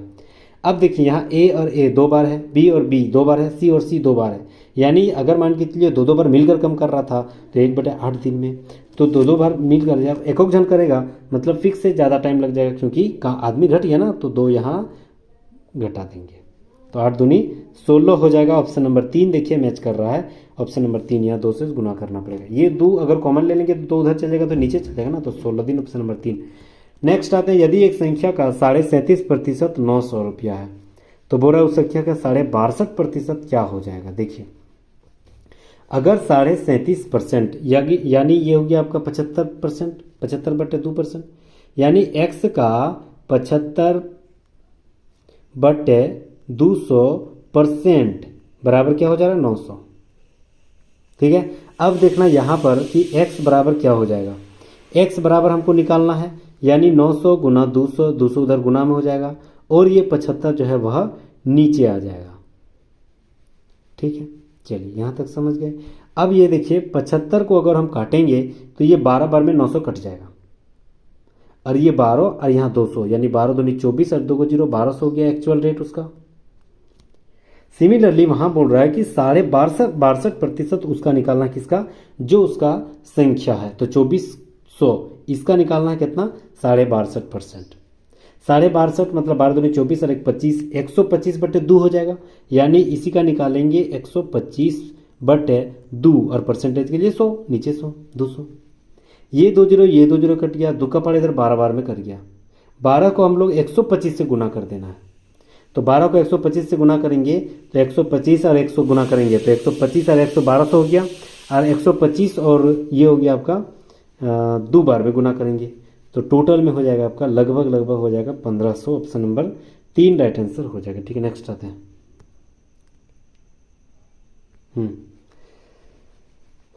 देखिए सवाल है जबरदस्त, बोल रहा है त्रिभुज पी क्यू आर में पी क्यू बराबर क्यू आर है, देखिए मान के चलिए, और पी क्यू आर ओ बिंदु पर अंतः बिंदु का केंद्र है। देखिए अगर मान के चलिए कोई त्रिभुज बना हुआ है, ठीक है, ये त्रिभुज का नाम है पी, इधर हो गया आपका क्यू, इधर आप क्या हो गया आर, ठीक है, ऐसे ही त्रिभुज दिया गया है, पी क्यू बराबर पी आर दे दिया है, यानी पी क्यू इसका बराबर क्या हो गया पी आर हो गया। अब बोल रहा है ओ इसी केंद्र पर है, केंद्र पर नहीं मतलब बीच में है, अंतः बिंदु पर है। अब बोल रहा है कि कोण ओ पी आर बराबर O R P, O P R यानी ये कोण का मान और ये कोण का मान दोनों बराबर है। अब बोल रहा है कि क्या पी त्रिभुज जो पी ओ आर है, ये वाला त्रिभुज ये वाला त्रिभुज, क्या दोनों समद्विबाहु त्रिभुज है, तो डेफिनेटली दोनों जो है वह समद्विबाहु त्रिभुज है। क्यों, क्योंकि जब दो कोण भुजा समान है, दो कोण समान है तो डेफिनेटली दो भुजा भी समान होगा, यानी ये एक समद्विबाहु त्रिभुज है, तो पहला सही है। दूसरा, ओ बिंदु पी क्यू आर का केंद्रक है, ओ बिंदु पी क्यू आर का केंद्रक है, क्या ये साबित कर पाएंगे, नहीं कर पाएंगे। क्यों, क्योंकि क्वेश्चन में एक तो दिया गया अंतः बिंदु है, केंद्रक का कहीं जिक्र नहीं है, ठीक है, और ऐसे लगता नहीं है कि किसी भी हाल में जो पी क्यू आर बराबर ओ पी आर बता दिया, ये पी क्यू बराबर ओ आर हो गया, उस आधार पे नहीं बता सकते हैं कि ओ जो है वह पी क्यू आर टोटल का केंद्रक है, तो दूसरा गलत। तीसरा बोल रहा है कि ओ पी क्यू और आर क्यू ओ मतलब जो है ओ पी क्यू यानी यहाँ से यहाँ तक मिलाना पड़ेगा, ये वाला त्रिभुज और ये वाला त्रिभुज को समरूप क्या है, देखते हैं। देखिए ये वाला बराबर, तो ये भी बराबर। ये भुजा उभयनिष्ठ ओ क्यू जो है उभयनिष्ठ है, और ओ पी और ओ आर ये भी तो बराबर है। तो यानी एस एस एस से तीनों सर्वांगसम हो गया, यानी तीनों ऑप्शन नंबर 3 बिल्कुल राइट आंसर हो जाएगा। 1 और 3 सही हो गया, ऑप्शन नंबर 2 राइट आंसर हो जाएगा, 1 और 3। नेक्स्ट हम लोग आते हैं अगला सवाल। एक रकम जो है 550 रुपये ऋण पर ली गई, इसे 2 समान किस्तों में वापस करना है। 20% वार्षिक चक्रवृद्धि ब्याज की दर पे प्रत्येक किस्त का मान ज्ञात करें। देखिए प्रत्येक किस्त मतलब किस्त हमेशा ऊपर में रहेगा, बट है शुरुआत में दिया है 20%, यानी 120/100 यानी 6/5, तो 5 डायरेक्ट ऊपर ले जाते हैं प्लस, ठीक है। फिर वही x हो जाएगा, लेकिन वह बोल रहा है कि अब 2 साल के लिए, तो अगला साल दो बार हो जाएगा ना, तो 6/5 हो जाएगा। तो 6/6 36 और 5 का मतलब स्क्वायर करेंगे तो 6 36 और नीचे 5 का 25, यानी ऊपर में हो जाएगा 25। दोनों को जोड़ने के बाद कितना हो जा रहा है, मूलधन निकलेगा, यानी 550 हो जाएगा। दोनों का एलसीएम फिर लेंगे तो यहाँ एलसीएम हो जाएगा 36, 6 का पहाड़ा 36 6 बार में, तो 6×5 30x इधर हो गया, और इधर 25x, यानी 30x और 25x जोड़ देंगे तो 55x डायरेक्ट लिख दे देते हैं। 55x बराबर हो गया आपका 55, यानी एगो 0। ये हो गया 55, ये हो गया कट गया। x बराबर क्या निकलेगा, इधर 36 और एगो 0, 360 बिल्कुल राइट आंसर हो जाएगा, आसानी से निकल गया। ऑप्शन नंबर 3 बिल्कुल राइट आंसर हो गया। नेक्स्ट आते हैं। एक परीक्षा में कुल 65% जो अभ्यर्थी सफल हुआ, असफल होने वाले अभ्यर्थी की संख्या जो है वह 420 है। टोटल जो है हमेशा परसेंटेज में 100 होती है। 65% अगर मान के चलिए पास हो गया तो डेफिनेटली 35% ही क्या होगा, फेल होगा। तो वही बोल रहा है कि फेल हुए जो संख्या है वह 420 है, यानी 35 बराबर 420 हो जाएगा। तो 35 बराबर क्या हो गया, 420। बोल रहा है टोटल परीक्षा देने वाले विद्यार्थियों की संख्या कितना था, परसेंटेज में 100, यानी यहाँ बराबर 100 हो जाएगा। क्रॉस मल्टीपल करेंगे, 7 का पढ़ा 5 बार में 35, 7 छक 42, ये हो जाएगा। 5 का पढ़ा इधर 12 बार में कटेगा, और यहाँ 2 को 0, 1200, ऑप्शन नंबर 3 राइट आंसर हो जाएगा। नेक्स्ट हम लोग आते हैं अगला सवाल। एक्स जो है वह 500 रुपये वाई से साधारण ब्याज की और 5% प्रतिवर्ष की दर से ऋण लेता है। यदि एक्स 50 रुपये ब्याज देती है तो ऋण का अवधि क्या हो जाएगा। देखिए मूलधन कितना है, ऋण यानी साधारण ब्याज बराबर क्या थे, PRT/100। पी मेरा कितना है मूलधन, तो याद रखना है 500। आर मेरा कितना है 5%, ठीक है। टाइम मेरा कितना है नहीं पता, यानी x/100। और यह जो ब्याज का फॉर्मूला है तो ब्याज तो दे दिया 50, मतलब बराबर 50 लिख सकते हैं। ये 1 0 ये 1 0 कट गया, ये 5 कट गया, ठीक है। 50 का पढ़ा 100 2 बार में, यानी x बराबर कितना निकला, 2 साल। तो ऑप्शन नंबर 1 राइट आंसर हो जाएगा। 2 सालों में क्या हो जाएगा, 50 रुपया। नेक्स्ट आते हैं। किसी पात्र में 40 लीटर दूध है रखा है, इस पात्र में 40 लीटर जो है वह दूध निकाल लिया गया, उतना ही पानी उसमें मिला दिया गया, तो प्रक्रिया यही 2 बार और दोहराई गई, तो पात्र में कुल कितना दूध बचेगा। देखिए मिक्सर का बहुत ही ज़बरदस्त सवाल है यह, ठीक है। यहाँ से देखिए ऐसे सवाल हम लोग फंस जाते हैं। फंस क्यों जाते हैं, क्योंकि बोल रहा है कि मतलब हम लोग मिश्रण से जो भी निकाल रहे हैं ना, मिश्रण से निकाल रहे हैं पानी, तो फिर पानी डाल दे रहे हैं। तो ऐसे सवाल में बस एक ही को सूत्र याद रखना है, एकदम डेफिनेटली हमेशा जहन में बैठ जाएगा, ठीक है। सूत्र क्या होती है, सूत्र होती है, ठीक है, सूत्र होती है x into 1 minus p/x power में n, ठीक है। x into 1 minus p/x power में n, ये हो जाएगा। अब आप बोलिएगा कि x क्या है, यहाँ x होती है शुरुआती मात्रा, जो शुरुआत में टोटल की मात्रा है ना, वह टोटल की मात्रा दे दिया गया है, टोटल मात्रा, ठीक है। उसके बाद यहाँ p क्या हो गया, p हो गया वह जो है आपका जो जितना 4 लीटर निकाल रहा है ना, वही निकाले गए मात्रा और उसमें जितना भी डाल रहा है, ठीक है। तो निकाली गई मात्रा कितना है, p वही हो गया, ठीक है, p। उसके बाद n कितना हो गया, k बार यह दोहराई गया।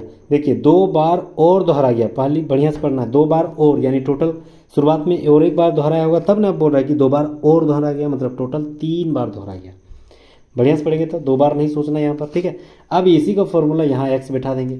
x का मान टोटल वाला शुरुआत में कितना था 40, तो 40 लिखेंगे। 1 माइनस p मतलब कितना निकाल रहा है 1, ये हो गया आपका 4, और टोटल का मान फिर नीचे लिखेंगे 40, टोटल के बार दोहरा गया 3 बार में, तो ऊपर ऑप्शन में लिखेंगे ऊपर में 3। ये 40 एकम 40 माइनस 4 यानी 36/40 हो गया नीचे। 4 का पारा काटेंगे, 4 9 36, 4 दाहें 40 यानी 9/10, इसका पावर में क्यूब हो गया और इंटू हो गया आपका 40, ठीक है। 40 अभी इंटू में था ना, तो इधर लिख दिया, ठीक है। अब 40 के ऊपर में हो गया आपका, 40 के ऊपर में कितना हो जाएगा, 40 के ऊपर में हो जाएगा आपका 40 लिखें इनटू पावर ऊपर में हो गया 3 का क्यूब, यानी 9 गुना 9 गुना 9, 9 का क्यूब हो गया ना, और नीचे हो गया 10 का क्यूब, यानी 10 गुना 10 गुना 10। ये 1 0 कटेगा, 9 9 81, 81 9 729 होती है, इंटू अभी 4 है ये है, और नीचे आपका है आपका 100, ठीक है। 9 का पहाड़ा 4 बार 36, 3 बचा, 4 दूनी 8 9 10 11, यानी 1 बचा, 7 दूनी 14 और 1 7 चौक 28 और 1 29, और नीचे अभी 100 100 है ये है, ठीक है। यानी 2916 बटे 100, 100 अगर हटाएंगे तो 2 के बाद पॉइंट बैठ जाएगा, तो 29.16 राइट आंसर हो जाएगा, ठीक है। बहुत ही ईजी वे में, बस यही सूत्र अगर आप याद कर लिए तो आपकी महानता बढ़ जाएगी, ठीक है। तो ऑप्शन नंबर 3 बिल्कुल राइट आंसर हो जाएगा, 29.13 लीटर। नेक्स्ट आते हैं 63 नंबर।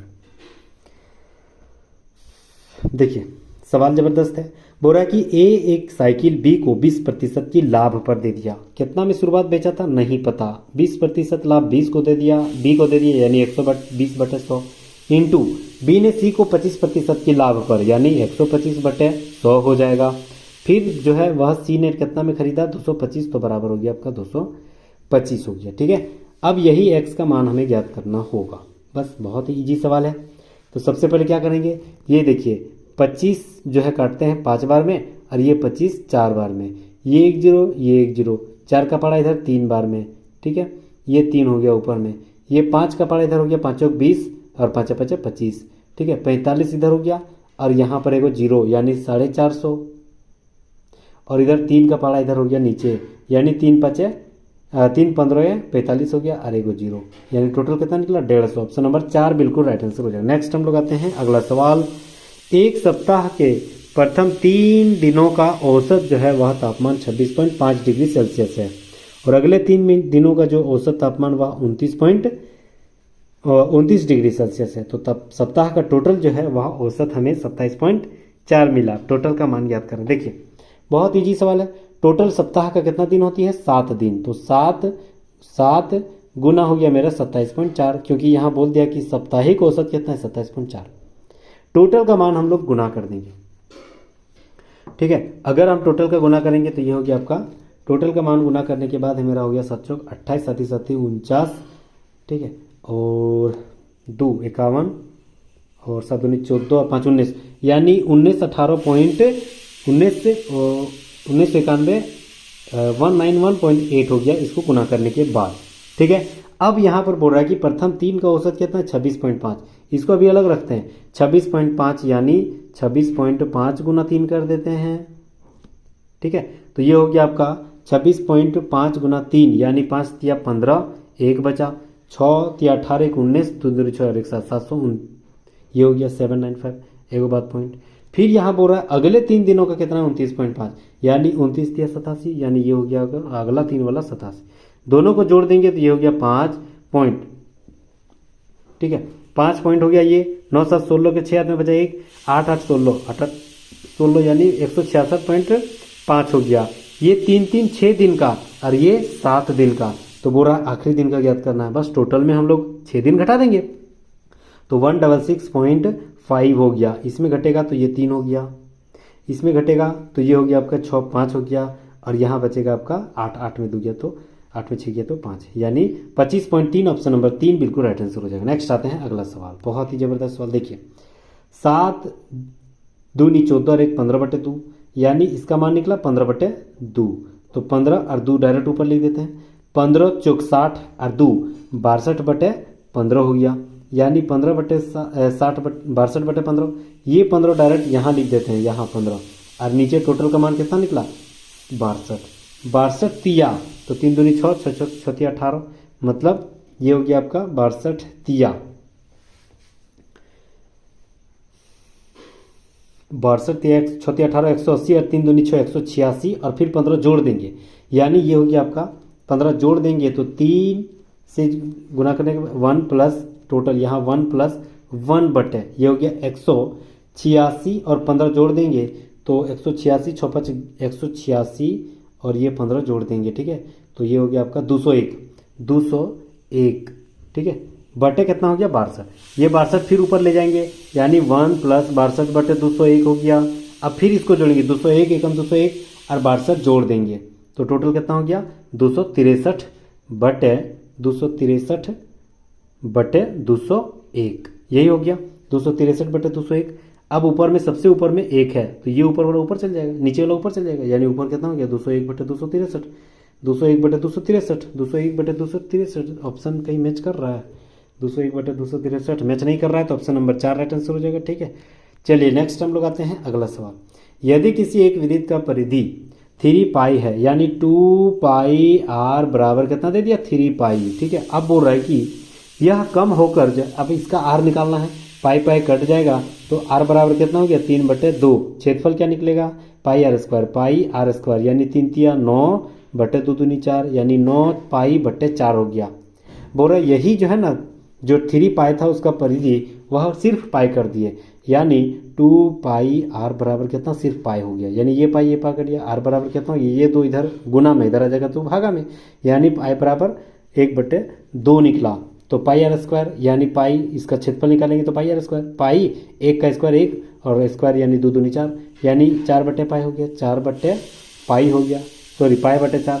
इधर है 9 पाई बटे 4, इधर है ये पाई बटे 4। दोनों को घटाएंगे क्योंकि परसेंटेज में निकालना है कि कितना प्रतिशत की कमी हो रही है, दोनों का अंतर तो निकालना पड़ेगा। अंतर कितना है 9 पाई में 1 पाई घट गया तो 8 पाई बटे हो गया आपका 4। ठीक है, ये हो गया अंतर। अब हमको कमी निकालना है तो कमी मतलब बड़ी संख्या नीचे लिखेंगे, तो बड़ी संख्या कौन वाला हो जाएगा, बड़ी संख्या हो गया आपका कौन वाला हो जाएगा, बड़ी संख्या पाई बटे 4 कि 9 पाई बटे 4। देखिए अगर हम पाई को 9 पाई पर से काटेंगे तो 4 दूनी 8 लगभग 2 आएगा, यहाँ तो कुछ नहीं है तो 2 लगभग आएगा, तो ये वाला बड़ी संख्या है, यानी यहाँ लिखेंगे बड़ी संख्या नीचे, तो 9 पाई और डायरेक्ट 4 को ऊपर ले जाते हैं और परसेंटेज के लिए 100। ये देखिए ये पाई 9 का 4 का पड़ा 4 बार में, यानी 800 बटे 9, 800 बटे टोटल 9 हो गया। 9 से इसको काटेंगे 9 8 72, ठीक है, फिर 9 8 72, 8 बच गया बटे 9, 88 सही 8 बटे 9%। ऑप्शन नंबर 3 देखिए मैच कर रहा है। ठीक है, नेक्स्ट आते हैं अगला सवाल। 2 रेलगाड़ियों के मध्य की चाल जो है वह 7:8 है। यदि दूसरी रेलगाड़ी है उसकी चाल वह जो है 4 घंटे में 400 किलोमीटर की दूरी दौड़ती है, तो उसका चाल निकालना है। चाल बराबर क्या होती है दूरी बटे समय, दूरी मेरा कितना है 400, समय कितना है 4 घंटा, निकालेंगे तो 100 किलोमीटर प्रति घंटा निकल गया किसका, तो याद रखना ये जो है आपका निकल के यदि दूसरी रेलगाड़ी 8 बराबर, यानी 8 अगर मान के चलिए चाल था तो 100 किलोमीटर के हिसाब से उसका चाल हो गया, 100 किलोमीटर के हिसाब से, यानी 8 बराबर 100 हो गया, तो निकालना है 7 बराबर क्या होगा, तो 7 गुना 100, 700 बटे हो गया 8, 700 बटे 8 हो गया। इसको काटेंगे तो 8 8 64 हो गया, 8 7 56 और ये हो गया 4 40, 8 5 40, मतलब 87.5 किलोमीटर प्रति घंटा। ऑप्शन नंबर 4 बिल्कुल राइट आंसर हो जाएगा। नेक्स्ट हम लोग आते हैं अगला सवाल। एक कार्य को 80% जो है 20 दिन में करता है, फिर वह बी को बुलाता है, फिर वो दोनों मिलकर जो है बचे हुए कार्य को 3 दिन में कर लेता है। देखिए बहुत ही ज़बरदस्त सवाल है। सबसे पहले क्या बोला है, सबसे पहले बोल रहा है कि ए अकेले कर रहा है किस हिसाब से, तो याद रखना ये जो है वह आपका बी 80% कर रहा है, यानी 20 और ये जो है आपका टोटल 20 दिन में कर ले रहा है, तो 20 दिन में 80% यानी 80 ये हो जाएगा आपका 20 दिन में कर ले रहा है 80%। किसी कार्य का 80% 20 दिन में करता है, यानी 80 बराबर 20 दिन, तो 100 बराबर कितना हो जाएगा, तो 100 बराबर 25 दिन हो जाएगा, 100 बराबर 25 दिन, यानी पूरी अगर देखा जाए तो ए जो है ना वह एक काम को 25 दिन में कर लेगा। ठीक है, एक काम को 25 दिन में कर लेगा, तो एक काम को 25 दिन में और 20 दिन तो कर भी लिया था, तो टोटल कितना हो गया 20 बटे 25, यानी काम कितना हो गया 5 चौक 20 और 5 5 25, यानी 4 बटे 5, बचा कितना 5 से टोटल से तो घटाना पड़ेगा, तो बचेगा सिर्फ 1 बटे 5, 1 बटे 5 काम बच गया। अब कौन करेगा, ए और बी दोनों मिलकर करेगा। दोनों जो है वह कितना देर में कर रहा था, तीनों दिन में कर लिया, यानी 1 बटे 5 काम को 3 दिन में कर लिया, तो बोल रहा एक काम को कितना दिन में करेगा, ये 5 नीचे है तो डायरेक्ट ऊपर चल जाएगा इधर, तो 5 या 15 दिन में।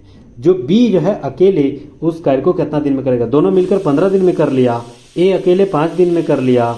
ठीक है, सॉरी ए अकेले जो है आपका 25 दिन में कर लिया और दोनों मिलकर 15 दिन में, तो बी निकलेगा। दोनों मिला हुआ जो 15 है उसको 25 वाला घटा देंगे, ए घटा देंगे तो निकल जाएगा मेरा बी। तो 1/, टोटल का मान कितना था 15, ए का मान कितना था 25, बी का मान यहाँ बी ए घटा देंगे दोनों में से तो बी निकल जाएगा। ये दोनों का एलसीएम लेंगे तो कितना हो जाएगा 75।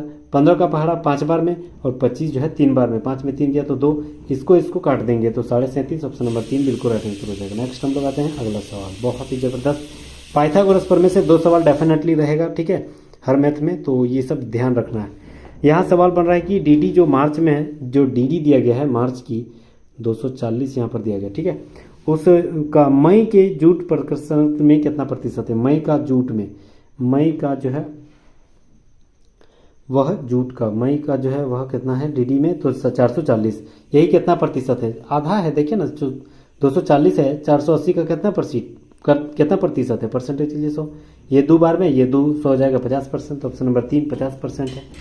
अगला बोल रहा है कि फरवरी में जेडी द्वारा किया गया जूट प्रसंस्करण और मई में ए द्वारा जूट प्रसंस्करण के बीच का अनुपात क्या है। देखिए जेडी द्वारा जो है जूट प्रसंस्करण फरवरी में कितना है, तो जेडी द्वारा जो है वह 280 है, ठीक है, जेडी जे ए जो भी है जे ए फरवरी में कितना है आपका 280 है। अब बोल रहा है कि ए द्वारा मई में ए द्वारा कितना है, तो यार रखना ये जो आपका मई में ए द्वारा, नहीं वही पूछ रहा है ना, मई में, और मई में ए द्वारा किया गया जूट प्रसंस्करण, मई में ए द्वारा किया गया जूट प्रसंस्करण कितना 420, हाँ ठीक है। तो ये दोनों का अनुपात मतलब 280/420, इसी का अनुपात निकालना, 1:1:0, 7 चौक 28, 7 चौक 42, यानी 2:3, 2:3, ऑप्शन नंबर 4 राइट आंसर हो जाएगा। अगला सवाल आते हैं, देखिए 40 सवाल हम लोग देख लिए, 30 सवाल हम लोग देख लिए मैथ का। अब फिर हम लोग आते हैं 30 सवाल रीजनिंग का, ठीक है। चलिए सबसे पहले यहाँ क्या करना है, बराबर को देखना है। सी बराबर है आई के, मतलब सी के बराबर आई लिखेंगे, आई से भी बड़ा है टी तो ऊपर में लिखेंगे, टी से बड़ा भी है ई तो ई को और ऊपर में लिखेंगे, टी ना एल से बड़ा है यानी एल तब नीचे हो जाएगा, और एल बड़ा है जी से या बराबर भी है यानी जी यहाँ हो जाएगा, ठीक है। आगे इधर बोल रहा है सी जो है ना, सी से बड़ा है बी यानी बी यहाँ हो जाएगा था, और बी से भी बड़ा है ए यानी ए यहाँ, और बराबर भी है यानी ये यहाँ हो जाएगा, ठीक है। ऐसे ही दिया गया सवाल। अब ये बोल रहा है कि क्या ई बड़ा है सी से, ई बड़ा है सी से, हाँ ई तो ऊपर में है, बिल्कुल पहला सही। ई बड़ा है जी से, ई बड़ा है जी, बिल्कुल ई, ये भी ई ऊपर में, ये भी सही है। बी बड़ा है आई से, बी ऊपर में है आई से, ये भी सही है, तीनों सही है। ऑप्शन नंबर 3 राइट आंसर हो जाएगा, सभी सही है। नेक्स्ट आते हैं, देखिए बोल रहा है कि 6 जो बी का विपरीत कौन है। देखिए सबसे पहले यहाँ देखना है, अगर बी के साथ जो भी अंक दिख रहा है वो तो डेफिनेटली उसका उल्टा नहीं होगा, मतलब डी और सी कट गया, डी और सी कट गया। बी के साथ में जो भी दिख रहा है वो उसका जो है उल्टा नहीं हो सकता है, यानी ए भी कटेगा, ई भी कटेगा, ई तो ऑप्शन में है नहीं, बचेगा सिर्फ एफ, तो ऑप्शन नंबर 3 राइट आंसर हो जाएगा, एफ राइट आंसर हो जाएगा। ऑप्शन क्या था पे बनाए, ठीक है। नेक्स्ट हम लोग आते हैं, देखिए के उसके बाद एल होती है, आर उसके बाद क्या हो जाएगा एस हो जाएगा, उसके बाद यहाँ देखिए एम एल एम, रिवर्स से एक कम हो गई, तो एम से पहले हम क्या होता है एल एम, यानी रिवर्स से एक कम हो गया। एफ जी एच 2 जुड़ा, एस टी यू 2 जोड़ेंगे, S L U, option number 2 right answer हो जाएगा। नेक्स्ट आते हैं, चलिए चयन करना है कि चारों में से कोई एक अलग हो जाएगा। सबसे पहले देखते हैं C D E F G H I 3 जुड़ रहा है, आई जे के एल 3 यहाँ जुड़ा, पी क्यू आर एस भी एस टी यू भी डब्ल्यू एक्स यहाँ कितना जुड़ रहा है, तो यहाँ जो है पी एस भी एक्स दिया गया, ठीक है, यही सवाल दिया गया है। अब यहाँ पर जोड़ना है पी क्यू आर एस 3 जुड़ा, एस टी यू भी 3 जुड़ा, भी डब्ल्यू एक्स यहाँ 2 नहीं, ये 2 ही जुड़ रहा है, ये थोड़ा अलग लग रहा है, ठीक है। Q R S O P Q R S T U भी डब्ल्यू एक्स सब में 3 जुड़ रहा है, J K L M N O P Q R S ये भी 3 जुड़ रहा है, यानी इसी में खाली लास्ट में 2 जुड़ रहा था, तो ऑप्शन नंबर 2 अलग है चारों में से। अगला सवाल आते हैं, ठीक है। देखिए एस कितना नंबर में आता है 19 नंबर में, ई कितना नंबर में आता है 5 नंबर में, कितना कमी हुआ 14 का, तो 15, वो कितना नंबर में आता है 15, इसमें भी हम लोग 14 घटा देंगे, कितना हो जाएगा 1, तो option number A right answer हो जाएगा। 1 कितना नंबर में आता है ए। नेक्स्ट आते हैं 76 नंबर सवाल आते हैं, देखिए CABCDEFG 4 जोड़े, OPQRS 4 जोड़े, ठीक है, RSTUV 4 जोड़े, MNOPQR 4, सब में चार जुड़ रहा है ना, इसमें भी जोड़ देंगे। CDEFG 4 जोड़े, EFGHI 4 जोड़े, ठीक है। उसके बाद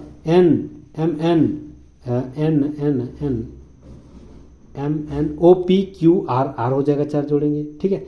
तो GIRTUVWX, ठीक है, मैच कर रहा है यहाँ से, ऑप्शन नंबर 2 राइट आंसर हो जाएगा। नेक्स्ट आते हैं, देखिए सिटी, नरो और कटी कहाँ से, क्लाउड, प्राउड, सॉरी पाउड और डाउन। देखिए यहाँ सबसे पहले हम लोग गोइज, गोइज का मतलब क्या हो जाएगा, देखिए गोइज कहाँ है आपका, इसका मतलब ये हुआ,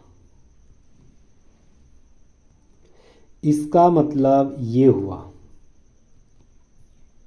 ठीक है, और इसका मतलब ये वाला हुआ, समझ जाएंगे आप, ठीक है।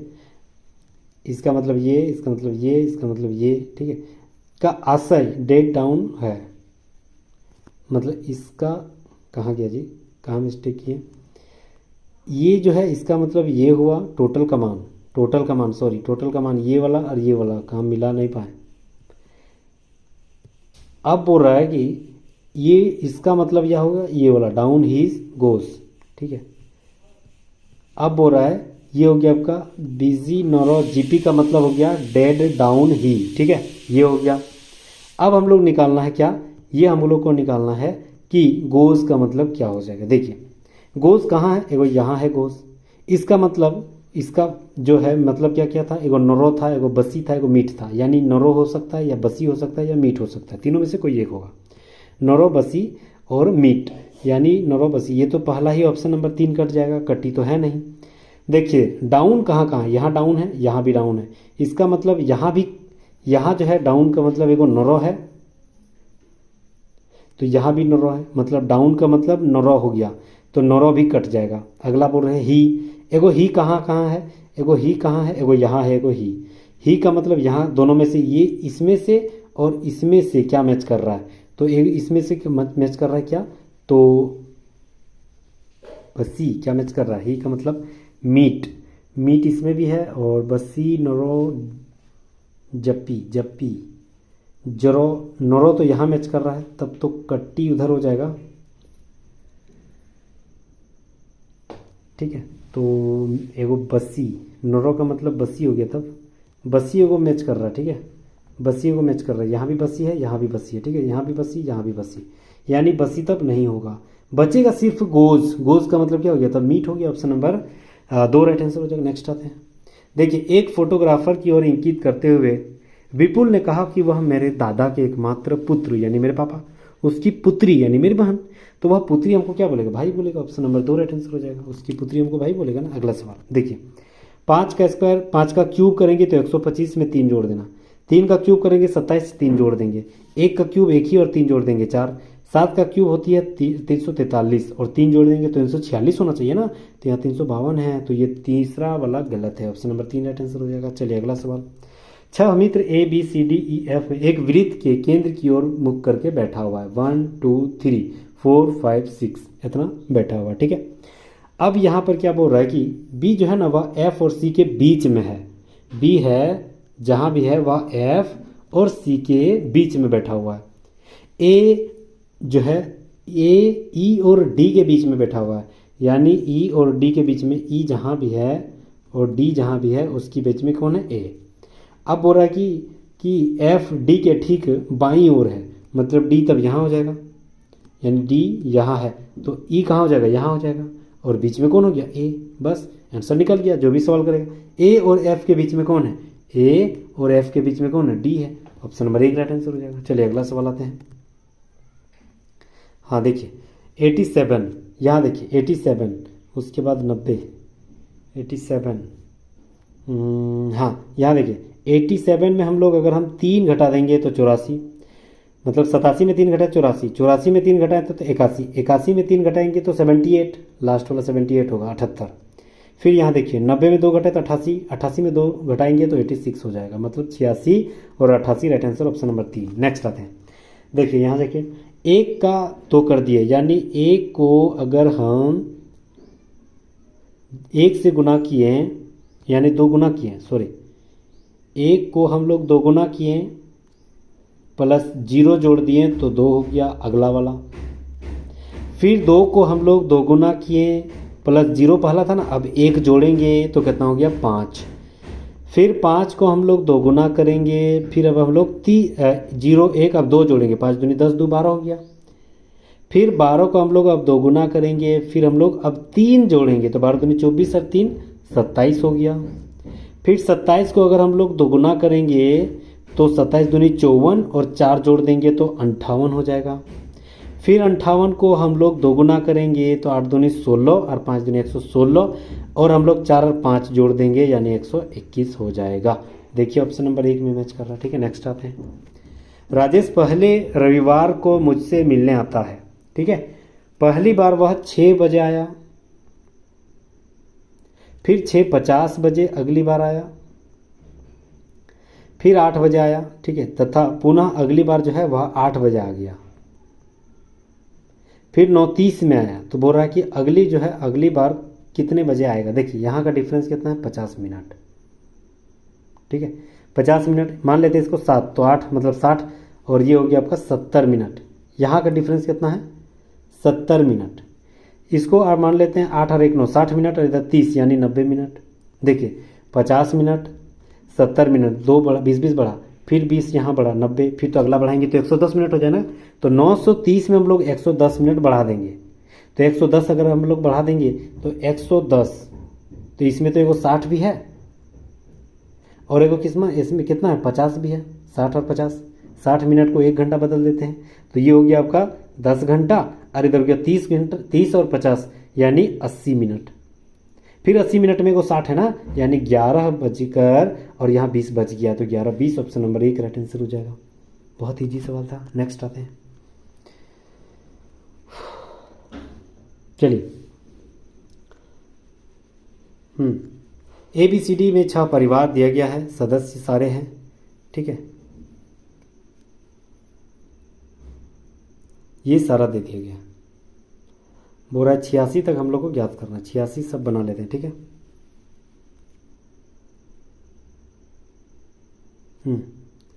ठीक है। अब यहाँ पर बोल रहा है ABCDE मतलब ABCDEF मतलब टोटल 6 गो आदमी है परिवार में, गिनती में आदमी है। इनमें से एक विद्यार्थी, एक गृहिणी, एक डॉक्टर, एक टीचर और एक वकील और एक इंजीनियर है। सारे जो है एक एक है, यानी मान लेते हैं ABCDEF 6 सदस्य हो गया। ठीक है, सारे एक को सबका बोल दिया कि परिवार में 2 विवाहित जोड़े भी हैं, 2 विवाहित जोड़ी भी है। जैसे B टीचर है और C की माता है। B जो है वह टीचर है, यानी B के बराबर क्या लिख देंगे टीचर, और C की मम्मी भी है। ठीक है, चलिए C की मम्मी भी है, मम्मी।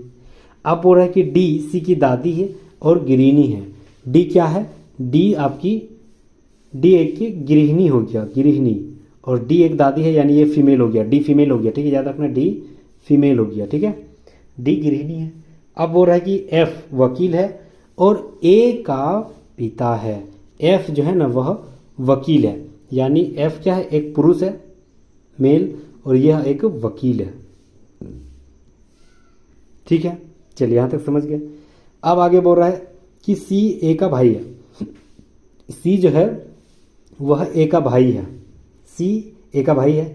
F का पिता E है जो कि डॉक्टर है, F का पिता E है जो कि डॉक्टर है, यानी E क्या है डॉक्टर।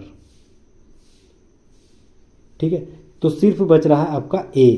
तब A क्या हो गया, या तो विद्यार्थी या क्या हो गया इंजीनियर, दोनों का जिक्र नहीं हुआ था, यानी स्टूडेंट होगा या तो इंजीनियर होगा। ठीक है, A। उसके बाद C का भी जिक्र नहीं किया गया था, तो C क्या हो जाएगा आपको, यही या तो स्टूडेंट होगा या तो इंजीनियर होगा। यहाँ तक समझ गए। अब बोल रहा है परिवार में कितनी महिला सदस्य है। देखिए परिवार में कितनी महिला सदस्य है, परिवार में सबसे पहले तो एक फीमेल, एक D थी और एक F थी, 2 तो थी, इतना तो सही है। ठीक है, लेकिन यहाँ पर बोल रहा है कि A और C का जो है ना वह लिंग निर्धारित नहीं किया गया है। ठीक है, ए और सी का मतलब अभी ये ए और सी पता भी नहीं है कि ये मेल है कि फीमेल है। ठीक है, तो ये जो है वह ये अब क्या बोल रहा है कि ये तब क्या हो जाएगा, मतलब एक दो दो दो या दो से दो या तीन, मतलब इससे 2 या 3 हो जाएगा। ऑप्शन नंबर 3 राइट आंसर हो जाएगा, 2 या 3। ठीक है, तो 3, 2 या 3, ऑप्शन नंबर 3। अब बोल रहा है ए का डी से क्या संबंध है, ए का डी से क्या संबंध है, ए का यानी ए सुनेगा। ठीक है, तो यहाँ पर देखना था हम लोग की कि एफ वकील है, ए का पिता है, एफ जो है ना वकील है और ए का पिता है। ठीक है, ए का पिता है कौन, एफ। अब वहीं पर बोल रहा था कि एफ पिता है ई का, तो यानी ई सबसे बड़ा हो गया पिता, इसका बेटा एफ, उसका बेटा ए, तो ये इसको क्या बोलेगा, पोता बोलेगा, पोता या पोती, ऑप्शन नंबर 3 राइट आंसर हो जाएगा। ठीक है, ई क्या बोलेगा, ए को पोता या पोती हो गया, क्योंकि ये भी इसका बेटा फिर उसका बेटा ए, तो पोता पोती हो गया। अगला कौन सा कथन जो है सत्य है, सत्य कौन सा है, सबसे पहले ए एक इंजीनियर है, क्या ये एकदम कंफर्म हो गया था, बिल्कुल गलत, तो पहला गलत है। दूसरा डी टीचर की माता है, क्यों क्या डी जो है वह टीचर की माता है, इसका जिक्र किया गया था, तो डी जो है गृहिणी है हम जानते हैं, लेकिन टीचर यानी बी की माता है नहीं, सी की माता थी डी, डी जो है टीचर की माता है, यानी जो टीचर है ना बी उसकी माता डी है नहीं, तो पहला गलत, दूसरा भी गलत, क्यों, क्योंकि वह सी की माता थी। एफ इंजीनियर का पिता है, एफ जो है वह इंजीनियर का पिता है, यानी एफ जो बता रहा है कौन, एफ, हाँ एक इंजीनियर का पिता है, या तो इंजीनियर अगर होगा ए तो तब तो वह पिता हो जाएगा, यानी जहां तक देखा जाए तो कुछ हद तक ये सही है। दूसरा ई टीचर का पिता है, ई जो है वह टीचर का पिता है, टीचर कौन है, बी, इसका पिता है ई, इसका कहीं जिक्र था नहीं, यानी केवल 3 अगर हम देखेंगे तो सही जा रहा है, अगर ए एफ इंजीनियर होगा तो। ठीक है, तो ऑप्शन नंबर 3 राइट आंसर हो जाएगा। नेक्स्ट आते हैं। ठीक है, ऐसे सवाल जब भी आएगा डेफिनेटली उसको बनाना है, क्यों, क्योंकि उससे सवाल लगभग 4 सवाल उसी से रिलेटेड रहेगा, तो बहुत आसानी से बन जाएगा। समय लगेगी, पहले शुरुआत में समय लगेगा उसको अरेंज करने में, लेकिन इतना आसानी से चारों बन जाएगा, तो बहुत सवाल बनेगा, सोचिए उससे, तो ऐसे सवाल छोड़ना नहीं। अगला सवाल, बी जो है ना वह ए का भाई है, बी ए का भाई है, बीच में 1 डैश, डी का पिता सी है और बी की माँ ई है, बी की माँ कौन है, ई, यानी ये फीमेल हो गया। ए एवं डी दोनों भाई है, यानी डी क्या हो गया, भाई हो गया, दोनों भाई हो गया, ये यानी ए बी डी सारे क्या हो गया, भाई बहन हो गया। अब बोल रहा है कि डी का पिता सी हो गया, यानी सी तब पिता हो गया। बोल रहा है कि ई का सी से क्या संबंध है, ई का सी से क्या संबंध है, सी से, मतलब ये इसको क्या बोलेगा, तो पत्नी बोलेगा, ऑप्शन नंबर 1 राइट आंसर हो जाएगा। ऊपर में सी ई पति पत्नी हो गया ना। अगला सवाल देखिए ए में अगर हम 3 जोड़ेंगे तो डी हो गया, A B C D, D E F G 3 जोड़ेंगे, एच आई जे 3 जोड़ेंगे, जे के एल एम 3 जोड़ेंगे, M N O P last में पी आएगा, ऑप्शन नंबर 1 में ही सिर्फ लास्ट में पी है, ऑप्शन नंबर 1 राइट आंसर हो जाएगा। नेक्स्ट आते हैं। ठीक है, चलिए 89 नंबर सवाल, एंथम, जैसे नेशनल एंथम हम लोग का है ना, तो नेशनल एंथम हम लोग क्या करते हैं, गाते हैं, यानी उसको हम लोग क्या करते हैं, सिंग करते हैं, गाया जाता है। ठीक है, तो प्ले हम लोग क्या करते हैं, स्टडी करते हैं, बिल्कुल नहीं। मनी पैसा कुछ करते हैं, नहीं। काम करते हैं, नहीं। प्ले को हम लोग क्या करते हैं, एक्ट करते हैं, यानी उसको हम लोग मतलब परफॉर्म करते हैं, उसी को एक्ट या परफॉर्म जो भी बोला, तो ये राइट आंसर हो जाएगा, ऑप्शन नंबर 4। नेक्स्ट आते हैं। देश में प्रथम ई साक्षर जिला किस राज्य में घोषित कर दिया गया, तो Kerala, option number 4 right answer हो जाएगा। देख रहे हैं जीकेएस का सवाल, रीजनिंग में घुसा दिया। अगला सवाल, लोकेशन को K P B B S J N O कहा गया। ठीक है, तो अगला वाला बोला ट्रांसफर को क्या बोला जाएगा। देखिए जबरदस्त सवाल है। देखिए सबसे पहले एल जे के एल, यानी ये यहाँ से एक रिवर्स कम हो रहा है, ओ पी एक बढ़ जा रहा है, बी सी एक बढ़ रहा है एक घट रहा है, एक बढ़ रहा है एक घट रहा है, तो शुरू में एक घटा था, तो यहाँ भी ट्रांसफर में हम लोग एक घटा देंगे, तो टी में एक घटाएंगे तो एस, आर में एक जोड़ देंगे, आर एस हो जाएगा, डबल एस यानी ये कट गया। ठीक है, उसके बाद ए से पहले ए जो है वह ए से पहले क्या हो जाएगा, ए, अच्छा आर के बाद था ना, तो ए, तो यहाँ हो जाएगा जेड, एस जेड हो गया। देखिए एस टी आर एस, ठीक है, तीसरा वाला नंबर यहाँ था BC, यानी ZA तो Z हो जाएगा, SSZ SSZ ये कट जाएगा। ठीक है, उसके बाद क्या बोल रहा है, A हो गया। उसके बाद N के बाद O हो जाएगा तो O हो जाएगा। S से पहले क्या हो जाएगा तो R हो जाएगा, RS। उसके बाद क्या हो जाएगा F क्या हो जाएगा, F तो RG R, उससे F से पहले यहाँ पर RS यानी EF G हो जाएगा तो G हो जाएगा यहाँ। ठीक है, E है यानी D हो जाएगा, DE। अल्लाह का D। ठीक है, तो लास्ट में सेकंड में D है, ऑप्शन नंबर 4 राइट आंसर हो जाएगा। नेक्स्ट आते हैं, EFG एक जुड़ा, H एक जुड़ा, I एक जुड़ेगा। ऑप्शन नंबर 2 केवल एकमात्र है जो शुरुआत में आई है। अगला सवाल, 5 में 9 4 जुड़ा, 9 में 17 यहाँ कितना जुड़ा 7 8 जुड़ा, 17 में 29 12 जुड़ा, 29 में 45 16 जुड़ा। तो देखिए 4 दूनी 8 4 12 4 से 16 4 25 20, अब 20 जोड़ेंगे तो 45 में 20 तो 65 हो जाएगा। Option number 2। नेक्स्ट आते हैं, RSTUVWX, तीन अगर दो जोड़ेंगे तो X हो जाएगा क्योंकि XYZA हो जाएगा। 9 उससे एक कम हो गया, 8 उससे एक कम हो जाएगा 7, X 7 हो जाएगा। उसके बाद HIJKL तो यहाँ X 7L, option number 3 right answer हो जाएगा। नेक्स्ट आते हैं, चलिए अगला सवाल, एक समूह में जो है 95 96 का सवाल दिया गया है। ठीक है, एक समूह में 4 विद्यार्थी है, रेखा बेला मंजू और नीता एक पंक्ति में खड़ी है। रेखा और बेला जो है वह बाएं से छठे और 7वें स्थान पर है। रेखा बाएं से छठे स्थान पर, बेला 7वें स्थान पर। ठीक है, अब आगे बोल रहा है कि मंजू और नीता दाएं से चौथे और 5वें स्थान पर। मंजू और नीता, ठीक है, मंजू और नीता, मंजू और नीता ये दोनों क्या बोल रहा है कि दाएं से जो है चौथे और 5वें स्थान पर। ठीक है, चौथे और 5वें स्थान पर, ये चौथा और ये 5वां हो गया दाएं से इधर से। ठीक है, अब बोल रहा है कि अगर मंजू और नीता, मंजू और नीता दाईं ओर से, हाँ ये हो गया 5वां। जब बेला और मंजू एक दूसरे का स्थान बदल ले तो बोल रहा है कि बेला बाएं से 15वां स्थान पर हो जाएगा, बेला वहां जाने पर 15वां स्थान हो जाएगा।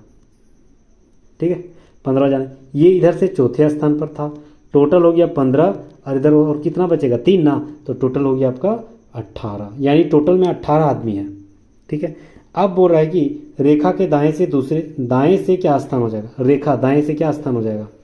अगर टोटल 18 है तो इधर कितना बचेगा, बाएं से छठा था, बाएं से छठा तो इधर कितना था 5, तो यानी 5 यहाँ घटा देंगे तो बचेगा सिर्फ 13, तो दाएं से 13 हो जाएगा। ऑप्शन नंबर 3 बोल रहा है कि बेला और मंजू के स्थान जो है परस्पर बदल देने पर मंजू का दाएं से क्या हो जाएगा, मंजू और बेला, ये मंजू इधर आ जाएगा तो यानी ये मंजू इधर हो जाएगा, तो मंजू यहाँ है तो बोल रहा है कि दाएं से क्या हो जाएगा, दाएं से स्थान ये क्या हो जाएगा, तो ये दाएं इधर कितना हो जाएगा, 7 नंबर में थी रेखा बेला, तो इधर 6 घटा देंगे तो 18 में अगर हम 6 घटा देंगे तो 12, तो 12वें number option number 2 right answer हो जाएगा। बहुत ईजी सवाल था। नेक्स्ट आते हैं, एक कक्षा में सभी 32 विद्यार्थी एक पंक्ति में उत्तर की ओर मुख करके बैठा हुआ।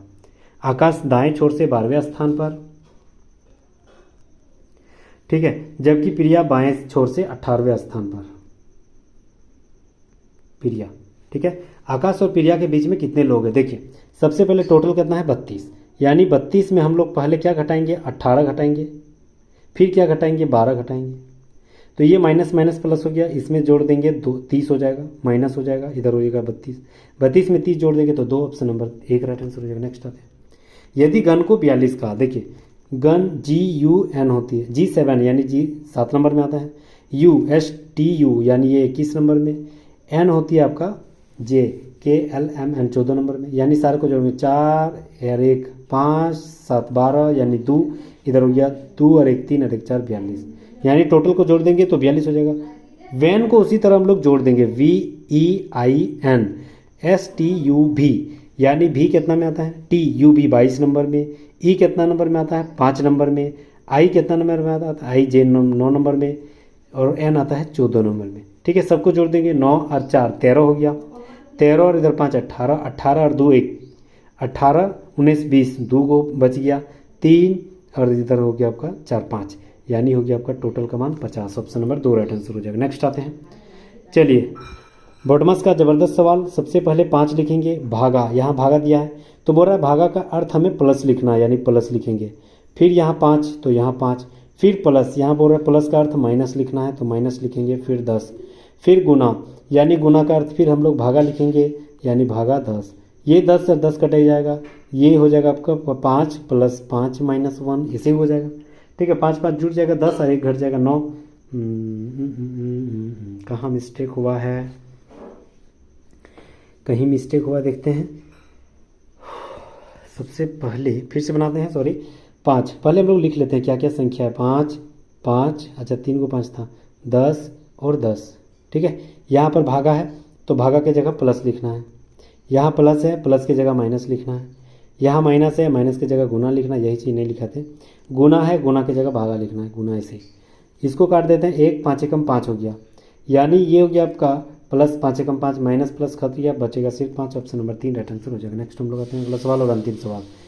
देखिए मिरर इमेज कौन सा वाला हो जाएगा, मिरर इमेज कौन सा, देखिए आर है तो ये आर हो जाएगा, ठीक है, के है तो के ये वाला हो जाएगा। आर के कहाँ का मैच कर रहा है, सबसे पहले तो ये कटेगा ये कटेगा, ठीक है। एम लास्ट में देखिए ऐसे है, यानी ये एम हो जाएगा आपका ऐसे हो जाएगा, ये वाला मैच कर रहा है तो यानी ये तो उल्टा हो जा रहा है ना, तो 3 तो गलती हो जाएगा। ऑप्शन नंबर 2 राइट आंसर हो जाएगा। ठीक है, नेक्स्ट आते हैं। हाँ खत्म हो गया, टोटल 100 सवाल देख लिए। बहुत ही धन्यवाद खैर मकदम। अगर आप नहीं तो प्लीज़ सब्सक्राइब कर लीजिएगा, बेल आइकन को जरूर दबा दीजिएगा। ये मेरा 14वां लेक्चर है, इससे पहले 13 लेक्चर ऑलरेडी अपलोड कर दिया, नहीं देखे तो प्लेलिस्ट सारे बने हुए, सारे विजिट कीजिए। ठीक है, एग्जाम भी आज से शुरू हो गई है। ठीक है, बहुत कम समय बचा हुआ। Model set practice previous year solve paper देखना बहुत जरूरी है, सॉल्व पेपर करना भी जरूरी है। अगर आप प्रैक्टिस मारना चाहते हैं तो डिस्क्रिप्शन में लिंक दिया गया टेलीग्राम का, वहाँ पर आप फॉलो कीजिएगा, इसका सारा PDF वहाँ पर प्रोवाइड कर दी जाएगी। ठीक है, चलिए thank you so much guys, फिर मिलते हैं नेक्स्ट वीडियो में, तब तक जय हिंद, थैंक यू अगेन।